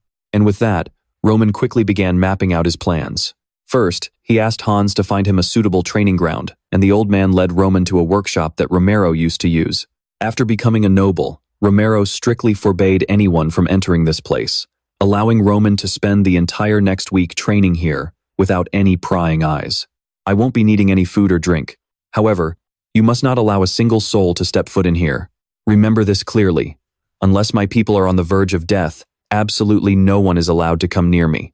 They were just a few simple instructions, but Hans could feel a terrifying pressure radiating from his young master. After that, he stepped inside the workshop and closed the door. It seemed Hans had spread straw on the ground to keep the room warm. Although Roman appreciated his thoughtfulness, doing this actually only disrupted the flow of his energy. He cleared away the straw and sat cross-legged on the floor in a meditative posture. Up until now, Roman had only been able to channel a fraction of his mana. To perfectly execute the heavenly demon's techniques, he had to start again from the absolute basics, and that meant purging all the impurities from this body. Roman focused deeply and began circulating his energy. Before long, blood started pouring from his 7 orifices. The pain was surely excruciating, but Roman was still able to grit his teeth and endure it. He could feel that the mana, which should have been flowing freely through his body, was completely clogged. This body was far more clogged with impurities than that of an average young man. But since he had expected this from the start, he was fully prepared for it. Since Roman had resolved to live a serious life in this world, he had to reclaim his past life strength to protect what was his. And this was only the first step. 1 week later, Lord Lawrence arrived at the Dimitri estate, bringing his daughter, Flora, along with him. He was anxious to meet his future son-in-law, but the servant only informed him that the young master was currently busy. Lawrence let out a heavy sigh and sat down. It seems they really don't want us here. I guess we have no choice but to wait. Come, sit down, my daughter. With her father's permission, Flora sat down beside him. Lawrence couldn't help but remind his daughter to watch her words. After all, they were here today to apologize for the mistakes they had made. Flora's expression today was far from pleasant. In fact, it had been terrible since the day before, when her father found out that his beloved daughter had unilaterally demanded to call off the engagement with Roman. Even though Flora tried her best to explain her reasoning calmly, she still couldn't stop her father from flying into a rage, shouting, "To think I actually believed you were a smart child. I never expected you to pull a stunt like this. Do you have any idea what is happening to our territory right now?" At that moment, Lord Lawrence felt utterly disappointed in his daughter. He hadn't wanted to tell her about the Barco family borrowing a massive sum of money, fearing she wouldn't understand. But now that things had come to this, Lord Lawrence had no choice but to lay it all out. The Barco family was ready to trigger a war, and marrying into the wealthy Dimitri family was their only chance to stand against them. Yet, the daughter he had high hopes for had ruined everything. But father, the Lawrence family isn't weak. Even without the Dimitris, don't we still have a chance?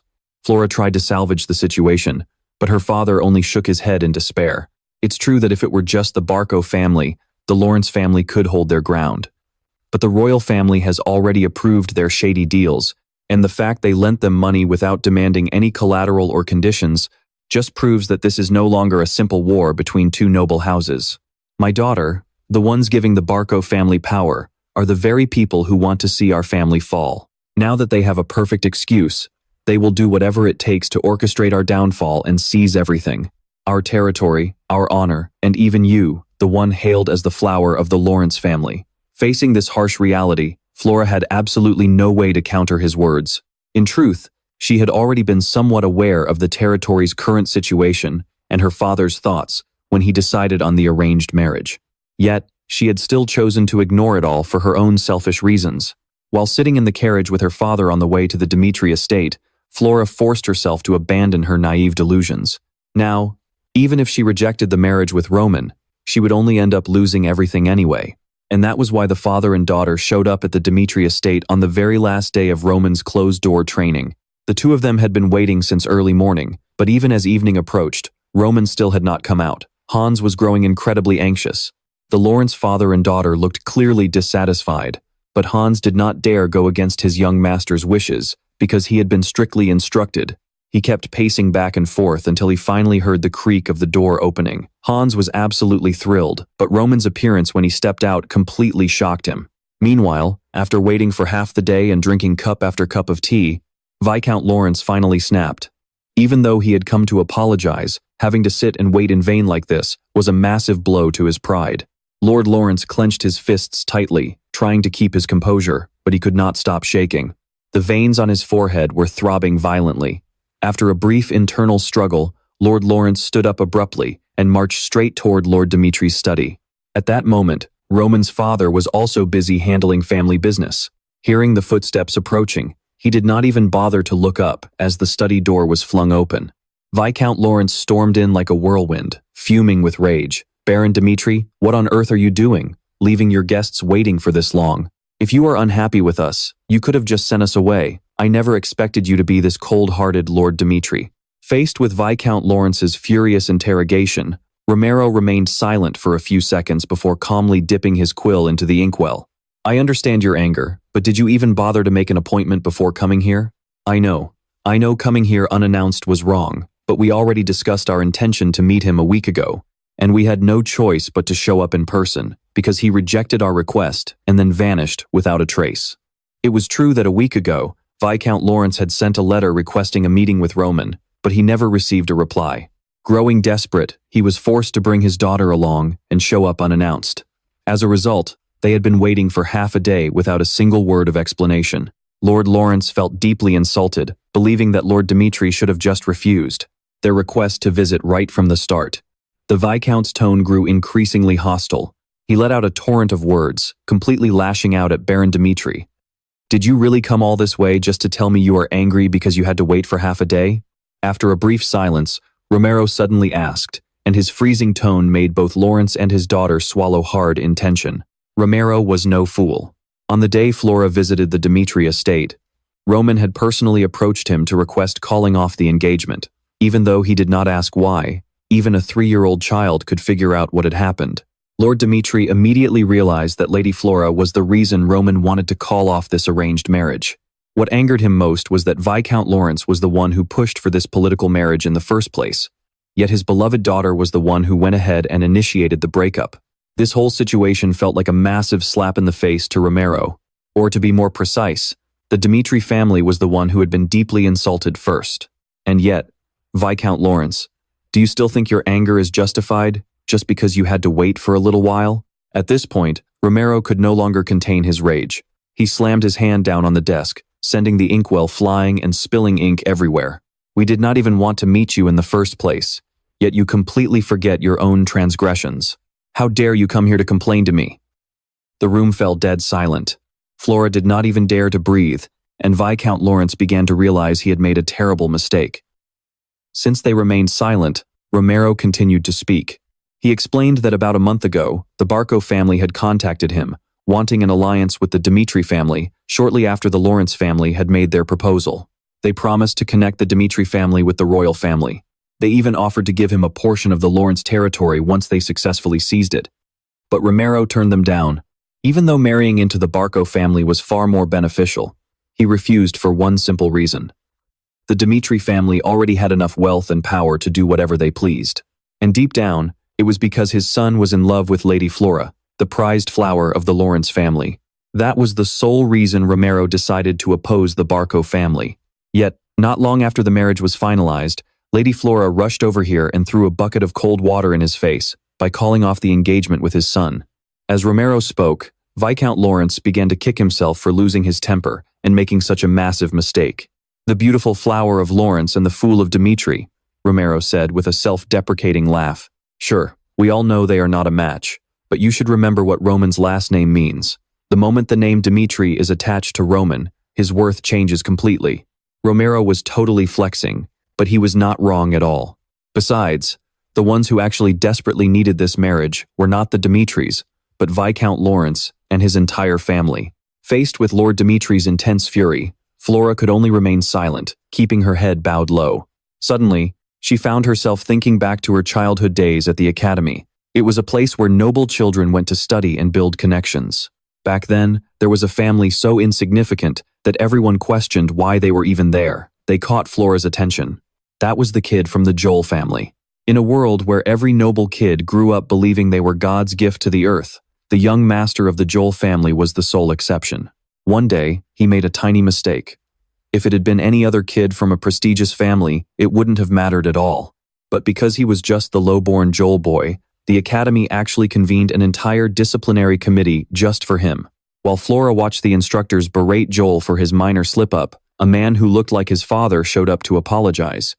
He bowed low, practically begging for their forgiveness. He promised to discipline his son, while the other kids snickered at them through the glass window. Flora was the only one who felt sorry for them. Now, years later, she and her father, Viscount Lawrence, were trapped in the exact same humiliating position. The irony of the situation was almost laughable. Right beside her, her own father was bowing lower and lower, desperately apologizing to Baron Dimitri. Back then, Flora thought young Joel was incredibly pathetic, and now, her own family was no different. Up until now, Flora had kept her mouth shut. But just as she finally built up the courage to speak up for her father, the door behind them swung wide open.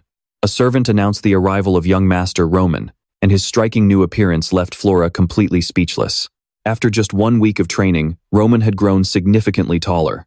His brown hair had transformed into a striking silver violet, and his eyes were now a deep, intense purple. He carried himself with a new, icy coldness, but there was no denying he had become incredibly handsome. "Father, I am here. Are you already finished with your training?" Even Baron Dimitri was utterly stunned by his son's dramatic transformation. But whether he looked like he just got a successful glow-up didn't matter as much as the urgent issue at hand. Romero wanted his son to personally take part in the discussion regarding the marriage alliance. Seeing how much Roman had changed, Romero was ready to respect his son's decision, both as a father and as the head of the Dimitri household. "I understand, father," Roman replied coldly, casting a brief glance at Flora that made her entire body tense up. Having lived an entire past life, Roman was smart enough to understand exactly what would come from a union between their families. With the Barco family threatening the Lawrence territory, Dimitri's influence was the only thing that could guarantee the Lawrences' survival. Hearing this, Romero thought his son might have changed his mind and wanted to go through with the marriage after all, but Roman's expression remained as cold as ice. He pulled out an elegant handkerchief, calmly wiping up the ink that had spilled when his father slammed the table earlier, and spoke. "From the very first day I met Flora Lawrence, my thoughts on this marriage had already changed. Her family had obviously heard the rumors about the fool of the Dimitri house, and she surely believed she could never marry someone like that." Roman's words were calm, yet they sliced right through the last shred of Flora's composure. His stance was resolute. No matter how the world judged Roman Dimitri, he hoped to spend his life with someone who would judge him only after meeting him in person.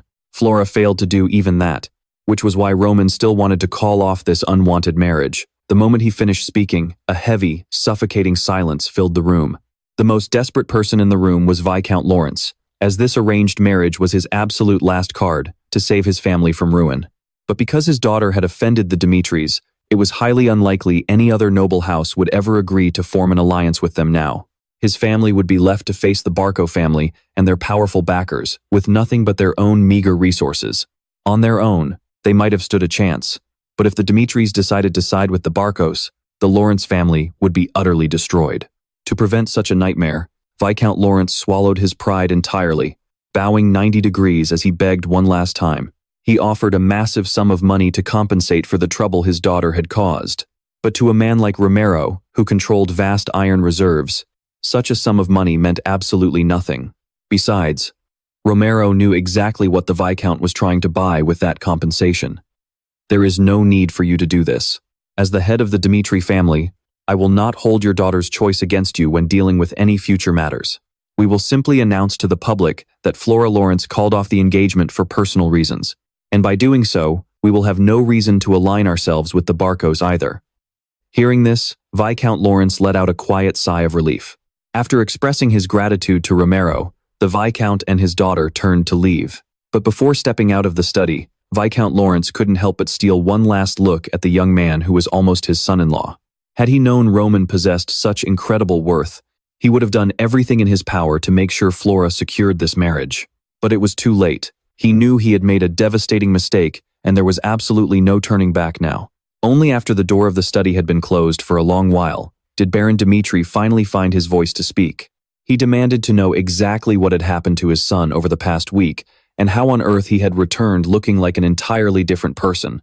To be honest, anyone who saw Roman's new look would definitely be in absolute shock.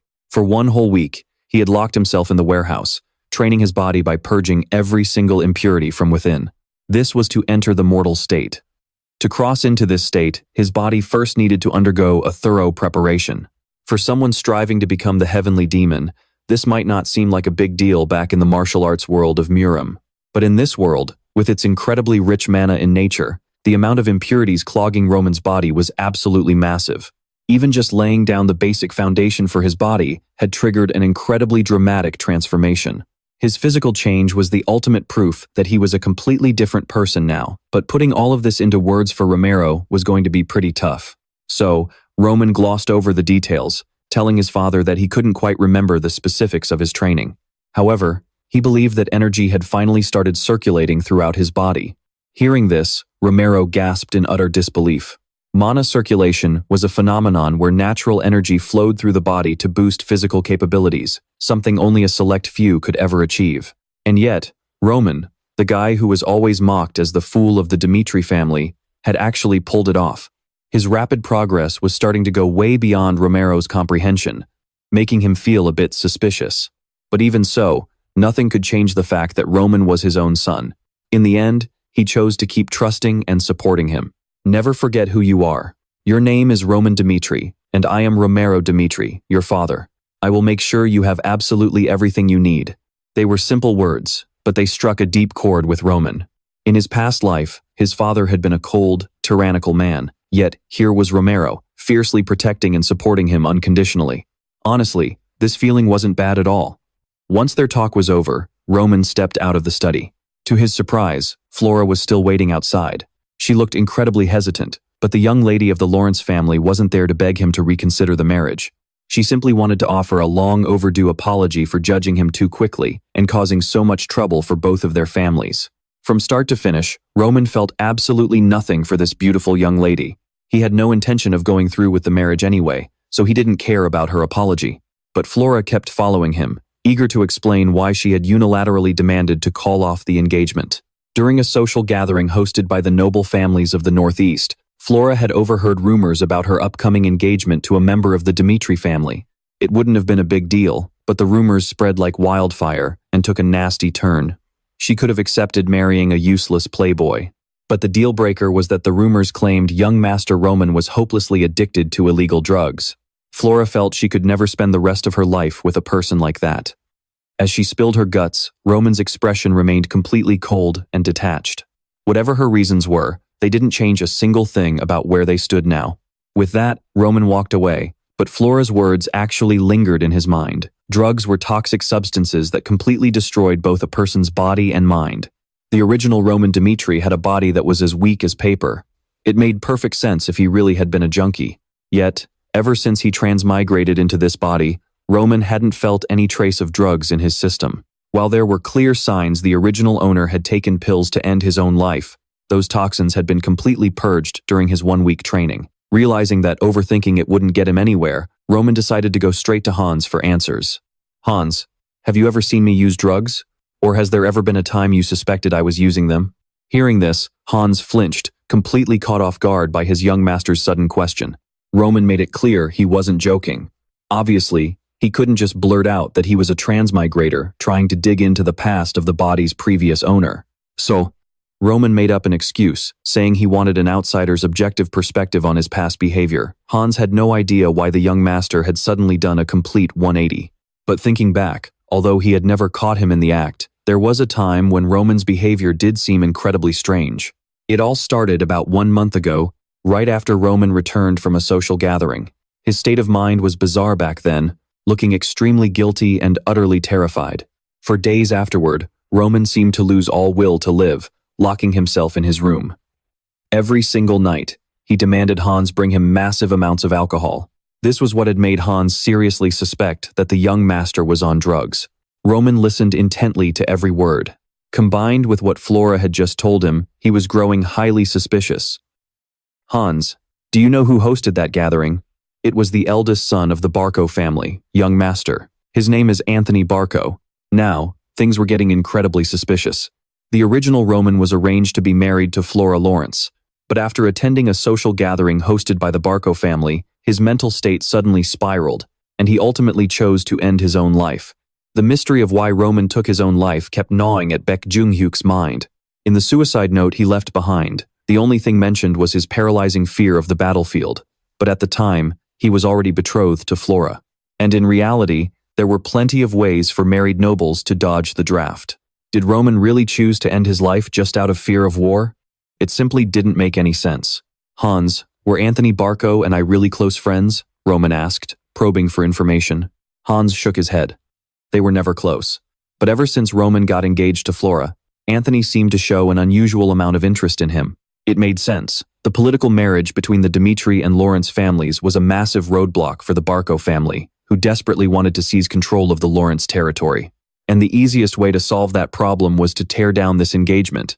They probably resorted to any underhanded trick they could pull on Roman, which ultimately drove him to suicide. Just then, Hans remembered something else. A few days ago, the Barco family sent an invitation to a party. But since Roman was in closed-door training at the time, Hans didn't know what to do with it. Roman had to admire their sheer audacity. Failing to finish off their target the first time didn't stop them from trying again. But as luck would have it, Roman was never the type to back down from a fight. The banquet was scheduled for 2 weeks later, and he ordered Hans to send an immediate reply to the Barcos, stating he would definitely be there. The next morning, Hans brought Kevin to meet Roman, making sure to warn him not to look too shocked when he saw the young master's striking new appearance. But seeing him in person, Kevin was still completely starstruck for a few seconds. It wasn't just his physical change. Roman's entire aura had elevated to a whole new level, leaving Kevin in absolute awe.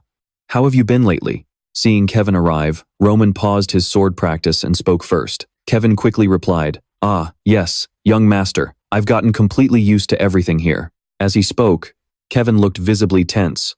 "But I keep asking myself, what exactly is my purpose for being here? I'm just not sure if there's anything I can actually do for you." This was the very question that had been troubling Kevin all week. Before, he had sworn that his life would belong to Roman if the young master kept his family safe and sound.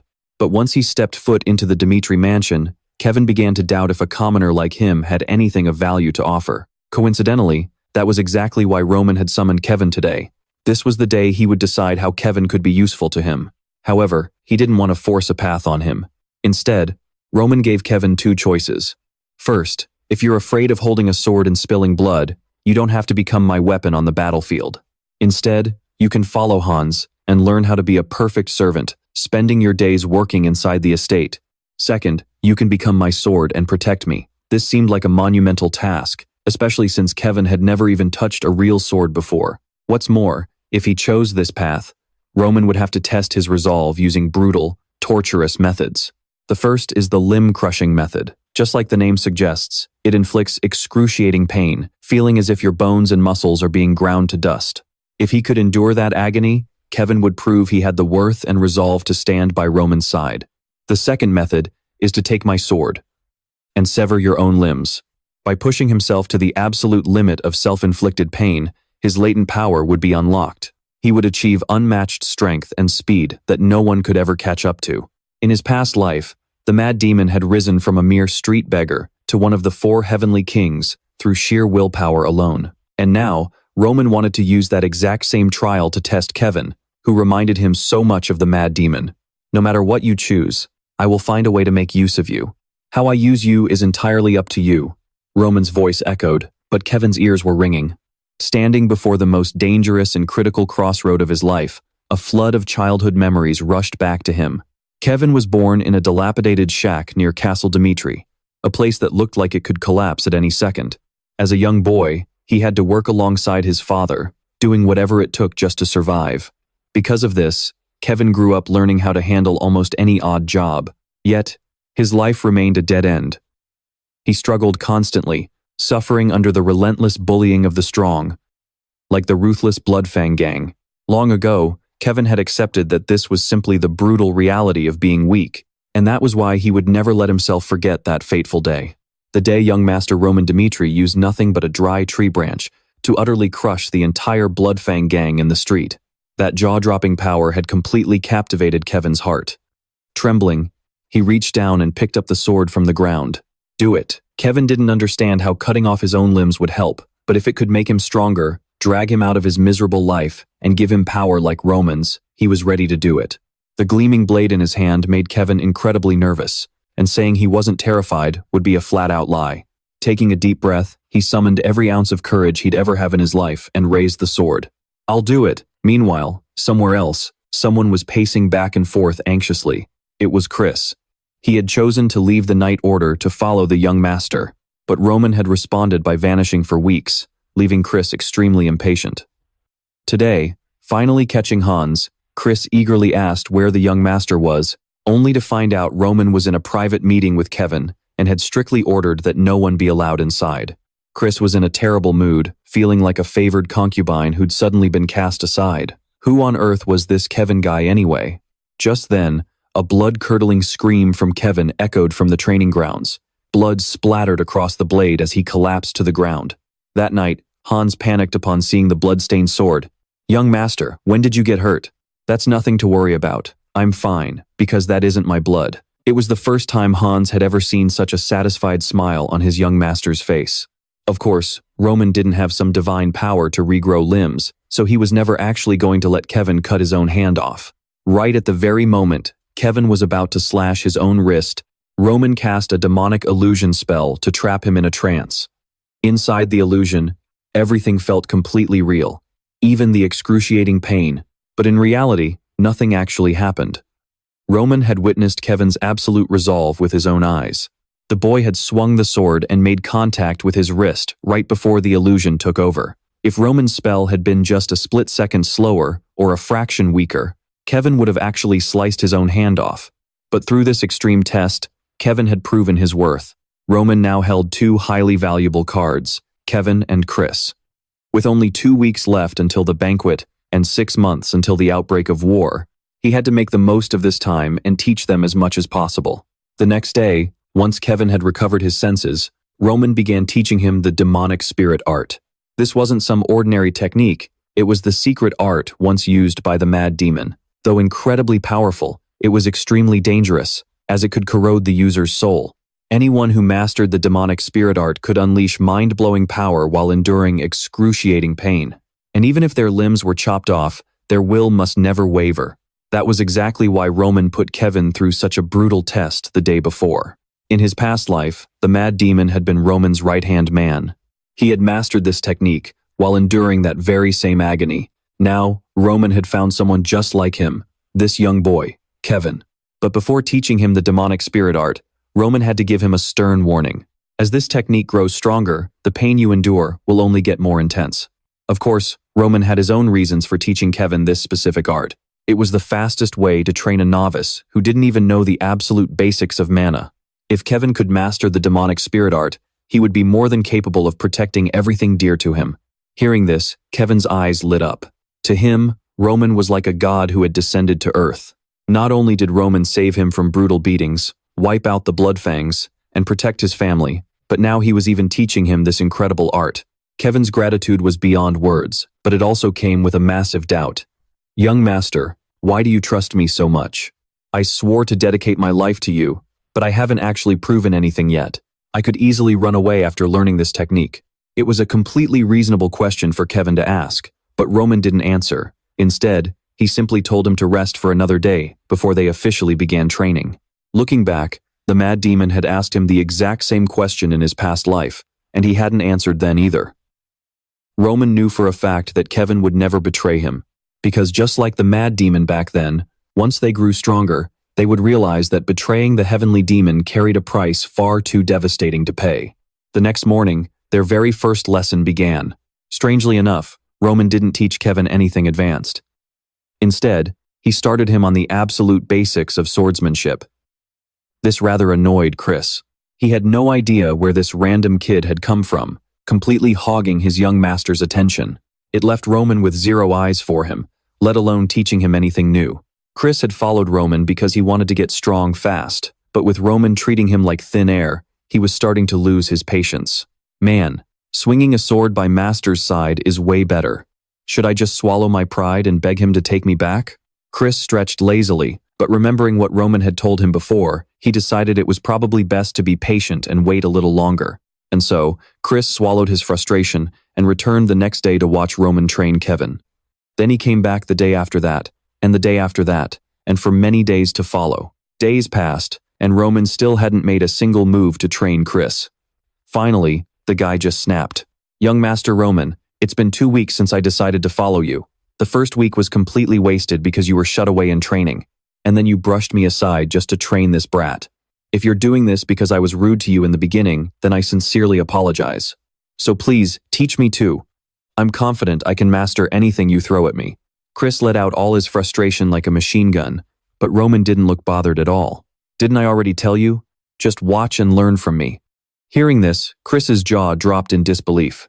Roman had indeed said that, but Chris never thought he meant it so literally. Had he been ignored for the past 2 weeks just because Roman actually expected him to learn simply by watching? Seeming to understand Chris's confusion, Roman didn't even wait for him to say another word before explaining. He knew everyone had a different way of learning. Take Kevin, for example. The kid knew absolutely nothing, so until Kevin could reach a certain level of achievement, Roman had to guide him step by step, from start to finish. But Chris was different. No matter what Roman taught him, Chris would just force himself to memorize it blindly instead of actually trying to understand it. "So you just want me to keep watching you?" "No," Roman replied, tossing a wooden sword to Chris. While Chris was still standing there dazed, Roman made an even more shocking demand. Chris had to duel Kevin. This demand left both young men completely speechless. Above all, this felt like a massive insult to Chris, who was already a 2-star Aura Knight. Meanwhile, Kevin was just a rookie who knew absolutely nothing about swordsmanship or mana. "In this match, even though Kevin is your opponent, I will be the one guiding him on how to defeat you. Essentially, Kevin is my proxy. If you still think you're right after this fight, then I will personally train you." Chris struggled to hold back his rising anger. In his mind, a long string of bleeps was already running, filled with curses aimed straight at Roman. But because he wanted to prove himself, Chris ultimately accepted the challenge. "Fine. Right here, right now, I'll prove to you that I'm not someone you can just push around." And just like that, a 2-star Aura Knight and a raw trainee stepped onto the dueling grounds. Roman stood right behind Kevin. As expected, the moment the kid stepped up, his legs started shaking like jelly. Roman decided to give him some words of encouragement. "I know you're at a disadvantage, but if you lose this match, what do you actually lose? Nothing, sir. There are countless people in this world stronger than you. Blood Ice, the thugs who oppressed your family by force, or Chris, who is desperate to defeat you just to get my recognition. They are no different. So, are you just going to stand there and take it every single time?" Roman's words seemed to hit a nerve, instantly flipping Kevin's battle switch. Kevin raised his sword and took a stance, which only irritated Chris even more. Never in his wildest dreams did he think he'd have to fight such a complete amateur. What made it worse was the fire in the kid's eyes, as if he actually believed he stood a chance of winning. If Roman wanted to use this match to tame him, then Chris was determined to make sure he never got the chance. The moment the start was announced, Chris charged forward, fueled by pure rage. Against such overwhelming speed and power, it was obvious Kevin was no match for him, but that was only assuming they were fighting one-on-one. In this match, Kevin had Roman backing him up from behind. Just before they clashed, a voice echoed in Kevin's mind. "Defend your front with your sword.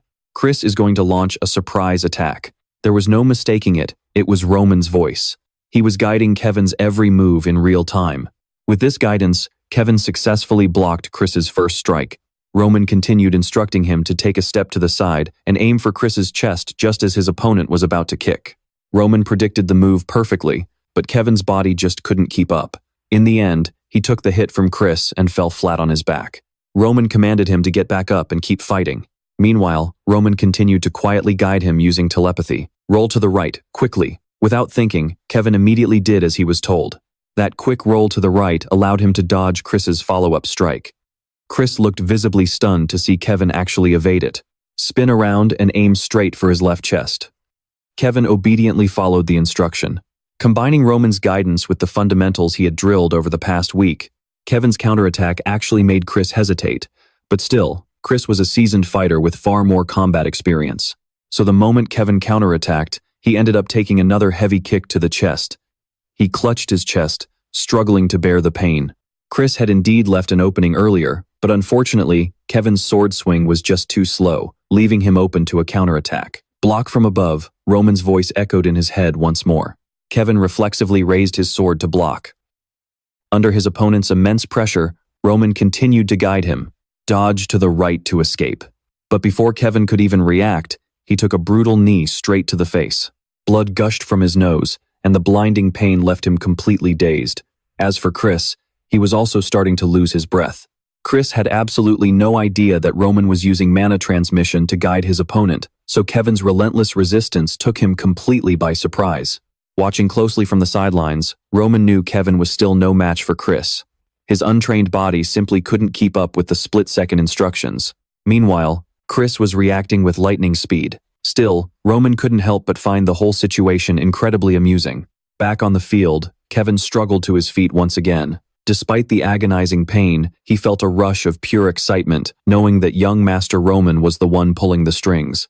Even though their opponent was a 2-star Aura Knight, Roman could still read his every single move with absolute precision. Kevin quickly realized the bottleneck was his own physical limitation. If he could just execute Roman's commands perfectly, defeating Chris was actually within his reach. Right now, Chris was nothing more than a puppet in Roman's hands, being toyed with at his master's whim. Fortunately for Kevin, his endurance was unmatched. Even after taking a brutal beating, he still forced himself back up. With each blow, Kevin felt his body adapting, slowly syncing up with Roman's voice in his head. This was slowly driving Chris crazy. He was doing everything he could to put the kid down, but Kevin kept dodging at the last second, and sometimes he even had the nerve to strike back. To call this mere coincidence was simply absurd. On the flip side, Kevin was ecstatic. Even Chris, hailed as the greatest genius of the Dimitri Knights, was struggling under Roman's absolute control. Experiencing his master's godlike level firsthand made Kevin realize that pledging his loyalty to Roman was the best decision of his life. In that very moment, he swore an oath. Roman Dimitri would be his one and only master forever. Even if Roman ordered him to do the impossible, he would follow blindly. Kevin's burning desire to become the ultimate sword in Roman's hand grew more intense than ever, and he knew that to achieve that, he needed an unyielding will, stronger than anyone else's. Gripping his sword with white knuckles, Kevin threw himself right back into the one-sided fight. Of course, a gap in raw speed couldn't be closed overnight, let alone in a matter of hours during a single duel. So even with Roman's guidance, Kevin was still vastly outmatched by Chris. As the brutal back and forth dragged on, Kevin was beaten black and blue. Chris honestly wanted to stop. If they kept going, he might end up permanently crippling the kid. But the stubborn brat was fighting like a man possessed, completely reckless of his own life. Despite his severe injuries, Kevin showed absolutely no intention of backing down. Fine, let's fight to the bitter end. Kevin's sheer stubbornness made Chris's blood boil. If you're asking for a beating, then I'll gladly give you one. From this day on, every time you look at your shattered arm, you will regret this moment. Chris lunged forward, aiming straight for Kevin's left arm. But by charging in at his absolute maximum speed, he left his chest wide open. Instead of telling Kevin to dodge, Roman ordered him to charge straight ahead and strike back with everything he had. Chris never expected such a reckless, suicidal counterattack. Stumbling to the side, he barely managed to dodge, but in doing so, Chris completely lost control of the fight. But it wasn't over yet. Before Chris could even regain his balance, Kevin pressed the attack with sheer ferocity. To Chris, it looked like a clumsy, desperate swing full of openings. Drawing on his 10 years of combat experience, he easily evaded it. Chris tried to retaliate, but Kevin blocked his blade. The sudden clash left Chris in an awkward, vulnerable position. Just when it seemed like Kevin's gamble would pay off, Chris anticipated the trajectory of the next strike. Pouring all of his remaining strength into one final blow, Chris sent Kevin's sword flying, leaving him flat on his back, completely defeated. Roman's expression was a mix of complex emotions, but he seemed somewhat satisfied. Chris had correctly read Kevin's second attack as a decoy and executed a flawless counter. You win. As promised, I will personally train you starting tomorrow. This is what you chose. Roman tossed those words back over his shoulder, scooped up the unconscious Kevin, and walked away. Later that evening, Chris returned to his room, utterly frustrated. Why the hell did I even agree to fight that rookie? He muttered. Chris grumbled. He got absolutely nothing out of that win. It was a complete waste of time. And in reality, he had lost in the final moments. Yes, Chris knew he had lost. Although he had knocked Kevin flat, Kevin's final attack was a mirror image of the very move Roman had used to defeat him during their spar 2 weeks ago. It was a day etched forever into his memory, and if he hadn't experienced that defeat at Roman's hands, he honestly doubted he could have stopped Kevin's strike. How utterly pathetic. The only reason he managed to beat a complete amateur was because of the lesson he learned from Roman 2 weeks ago. Letting out a bitter, self-deprecating laugh, he couldn't help but shake his head. Did I really grow just from that single experience? The next morning, Chris arrived at the training ground very early. He barely got any sleep last night, staring at the ceiling in deep thought. After sorting through his chaotic mind, Chris finally made a decision. He wanted to get there early to tell Roman that he didn't need to be spoon-fed any lessons. Instead, Chris wanted to forge his own path to get stronger. Just by watching Roman, Chris felt like everything had finally clicked during yesterday's sparring match. He used to think Roman wasn't helping Kevin. But looking back, there was no way Kevin could have executed those blocks and strikes so smoothly on his own. Thinking about it, Roman guiding Kevin during that spar was actually a setup to give Chris a chance to adapt and grow on his own. Roman was definitely no longer the loser young master Chris once knew. Even though he didn't know exactly what had happened, but Chris knew the young master had reached a level that even Captain Jonathan couldn't touch. When Roman said to watch and learn, he meant finding enlightenment by simply observing him. After all, lessons you figure out yourself stick with you much longer than those you are just told. That was why Chris made this choice. And Roman seemed quite pleased to see that Chris had finally seen the light, so he went back to guiding Kevin step by step. Meanwhile, Chris stayed on the sidelines, keeping a close eye on the two of them. Time flew by, and the day of the social gathering hosted by House Barco finally arrived. He went away for a bit, only to make a grand comeback, though he almost didn't make it back at all. But this time around, things are looking a little different. A week before the social party, people were gossiping left and right. Did you hear the news? It is about Roman Dimitri. One of them smirked. I heard his engagement with the Lawrence family was broken off. Laughter quickly followed. Apparently, it was all the Lawrence family's fault. According to the Viscount's official announcement, another man chimed in. That is just a poor excuse. He probably just felt bad for his precious daughter after seeing that Dimitri fool. He scoffed as the scene shifts. Holding her teacup, a noblewoman remarked, but to break off an engagement when a war with Barco is just around the corner? He must have realized the eldest son of the Dimitri family is even worse than the rumors say, a gentleman speculated, while even the servants started gossiping. But I also heard rumors that he took down the Blood Fangs, a maid whispered, prompting another to turn and snap back. Oh, please, you actually believe that? It was probably just a cheap stunt to save face after his engagement got called off. Cut to another location, where a loud laugh echoed through the mansion. Anthony boomed, I cannot believe Roman actually broke off this engagement. He is so ridiculously easy to manipulate. Raising his glass, he asked, has Roman accepted the invitation to the upcoming party yet? His servant quickly replied, yes, sir. We have already received a confirmation letter from Dimitri. Anthony smiled deviously. Good, good. Everything is going smoothly. Taking a sip, he added, I am really looking forward to next week. It has been a long time since I felt this excited for a party. On the day of the social gathering, Roman looked thoughtful as he called out to Hans. He asked, do I really have to wear this? Hans explained, this is your first official social gathering since the engagement was called off. I cannot let you dress casually. As the butler rambled on, Roman could only stay silent, while Hans's expression suddenly grew serious. But surely, you wouldn't disregard this masterpiece, would you? He asked solemnly. especially since I poured my heart and soul into it. It seemed Roman's weak spot had been hit. Feeling helpless, he sighed. Fine, I will wear it. Which instantly brightened the old butler's mood. I knew you would say that. Elsewhere, Chris seemed quite annoyed. With a stern face, he grumbled, why on earth is he so late? At this rate, the young master will arrive before us. Just then, Kevin shouted from a distance, I am so sorry, and quickly tried to explain himself. I am still not used to wearing armor. Chris shook his head in sheer disbelief at Kevin. How did you end up like this? Kevin replied, flustered. Well, that is because not a single set of armor fit me, even at the forge. A cold sweat broke out on Chris's neck as he thought to himself. Even if he had the young master's help, I still cannot believe I almost lost to a guy like this. As Kevin kept complaining about his clumsy helmet, Chris could only look on in annoyance. With a stern voice, he said, listen carefully. Chris instructed him, both of us are the Lord's retainers, which means we represent the face of Dimitri. It is no exaggeration to say that his reputation will be decided by how we behave.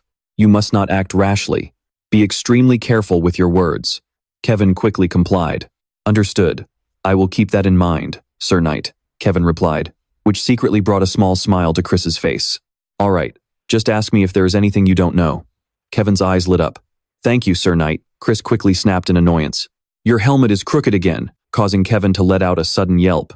The scene then shifts to a grand castle. Beautiful music echoed throughout the hall, blending with the lively chatter of the guests. Sipping his wine, a noble asked, is Roman really coming today? He smugly added, I cannot believe he is attending Barco's party after calling off the political marriage he begged so hard to get, especially when he knew damn well that Barco was targeting Lawrence. The woman standing next to him chimed in, that is exactly why everyone calls him a fool. If he had any brains at all, he would have clung onto one of those two families. Another man scoffed, blaming Roman for shaking the very foundation of the Dimitri family. Continuing, even though Dimitri is the most powerful family in the Northeast, they're being a bit greedy by trying to maintain ties with the Barco family. But at least he's showing up to make up for his mistake. Meanwhile, someone over there is watching them closely. Sophia wondered what kind of person Roman Dimitri was. The person standing next to her chimed in, you'll see when you meet him. He leaves a terrible impression and there's nothing impressive about him. Mostly because he's way too short. The man mocked how smug Roman was about being the eldest son of the Dimitri family. The person opposite sneered as well. If I were a woman, I'd do whatever it takes to break this engagement too. Just then, the butler cleared his throat, interrupting the crowd, announcing the eldest son of the Dimitri family. The doors swung open, and Roman walked in. He entered the banquet hall, his face brimming with absolute confidence. Every eye in the room locked onto him. The crowd began whispering in disbelief. Is that really Roman Dimitri? He looks completely different from before. This can't be. What happened to his hair? Sophia stared intensely at him for a moment before stepping forward to approach Roman. Sophia spoke up. It's an honor to meet you. She bowed politely, introducing herself. I am Sophia of the Grizel family. She added humbly, you've probably never heard of a family like ours. Though we aren't a prominent house, my father, Baron Grizel, is willing to lay down his life for the Cairo Empire. He smiled and replied, I'm actually quite familiar with the Grizel family. This took Sophia by surprise. You really know of us? Roman answered, how could I not know a family that has stood for centuries? He remembered what his butler had told him earlier. Here is the information on all the noble families in the Northeast that you requested. Young master. At the time, Hans had asked in confusion, but why do you suddenly want to look through all of this, young master? Roman had explained, since I'll be attending the banquet as my family's representative, the least I can do is show some basic courtesy. I need to memorize the background and heritage of everyone I'm going to meet. If you want to win people over, you have to put in the effort to match. He thought to himself, that's especially true for me, the one they call the fool of the Dimitri family. Out loud, he said, isn't your family one of the oldest to settle in the Northeast?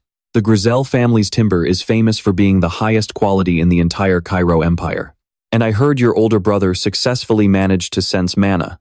Roman smiled warmly, adding, my sincere congratulations on his great achievement. The two of them chatted happily, leaving the other two snobs completely dumbfounded. Wait, what is going on here? One of them quickly stepped forward to butter him up. Greetings, Lord Roman Dimitri. I am Magnus of the Bolt family. Roman smiled faintly. Well, if it isn't the eldest son of the Bolt family greeting me. He praised Magnus's family. Didn't Viscount Bolt achieve great glory in the recent war? I was deeply moved when I read about it. Magnus blushed, replying, I'm truly honored that you think so highly of us, my lord. Seeing this, the other two standing nearby also wanted to get close. The young lady stepped up, greeting him warmly. It's been a while, Lord Roman. You've changed so much. Roman flattered her in return. Compared to me, Lady Eris has always been stunning. He then pivoted to the point, how is your mother doing? I heard she hasn't been feeling well lately. Dmitri benefited greatly from our agreement with the Heroes family about 10 years ago. I'm truly grateful for your continued goodwill toward us. The conversation was going incredibly smoothly. One nobleman chimed in. Lord Roman, it seems I completely misjudged you. I always thought you'd be difficult to talk to because you were always, well, drunk. Roman seized the moment and joked, I'd love a drink right now, but I suppose I'll have to hold back tonight. Just then, the banquet butler approached him. Lord Roman, he whispered, conveying the message. The young master requests your presence in the back room. Hearing this, Roman's expression darkened. He thought, it seems it's finally time to find out who's trying to push my buttons. Outside the palace, Chris scanned his surroundings. The other noble families had brought along massive retinues of knights. Standing beside him, Kevin asked curiously, Sir Knight, what exactly is a social party? Chris replied bluntly, we'll never get the chance to step foot inside, so don't worry about it. Hey, your helmet is crooked again. Just then, a nearby noble noticed them and scoffed, what is wrong with those guys? The man next to him sneered, I heard they're Roman Dimitri's retainers. They both stared condescendingly at the duo. Chris, completely oblivious, continued teasing Kevin, adjusting his armor and leaving the boy flustered. The onlookers started snickering, calling them a complete joke and mocking them relentlessly.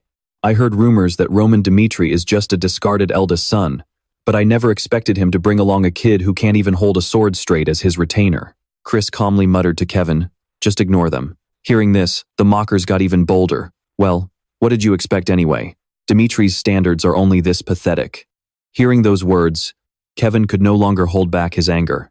Meanwhile, inside, the banquet was buzzing with a lively, aristocratic energy. Yet, Roman stood frozen in the middle of the crowd.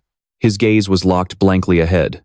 As it turned out, what had completely captured his attention was a stunning young woman with long, golden hair, smiling and chatting. Her smile was truly breathtaking. It felt as though her laughter made the entire room glow just a little brighter. Anthony walked over, slinging an arm around his shoulder, and asked suggestively, Who are you staring at so intensely, Roman? Roman was caught slightly off guard. Startled, Roman turned around to greet his friend. Since Anthony was standing right next to him, Roman asked quietly, Do you know who that blonde lady over there is? Anthony looked a bit surprised. What do you mean? You don't know her?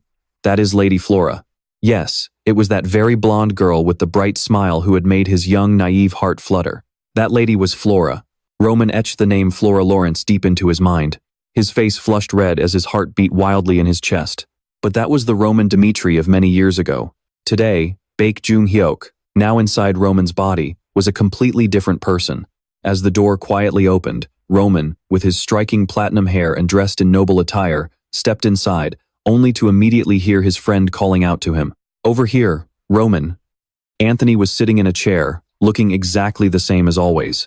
The moment he saw Roman, he eagerly called out, What have you been up to while I wasn't around? He had finally run into the person he was looking for. Roman felt a quiet sense of satisfaction. So, this guy was Anthony Barco. Sitting in the chair opposite him, Anthony chattered away, gesturing for Roman to take a seat. I heard rumors that you had changed, but I never expected you to change this much. Come on. Sit down and tell me everything. Before sitting down, Roman scanned the room, noticing a few half-finished glasses of wine and fruit juice. He silently noted that there were clear signs other people had just been in the room.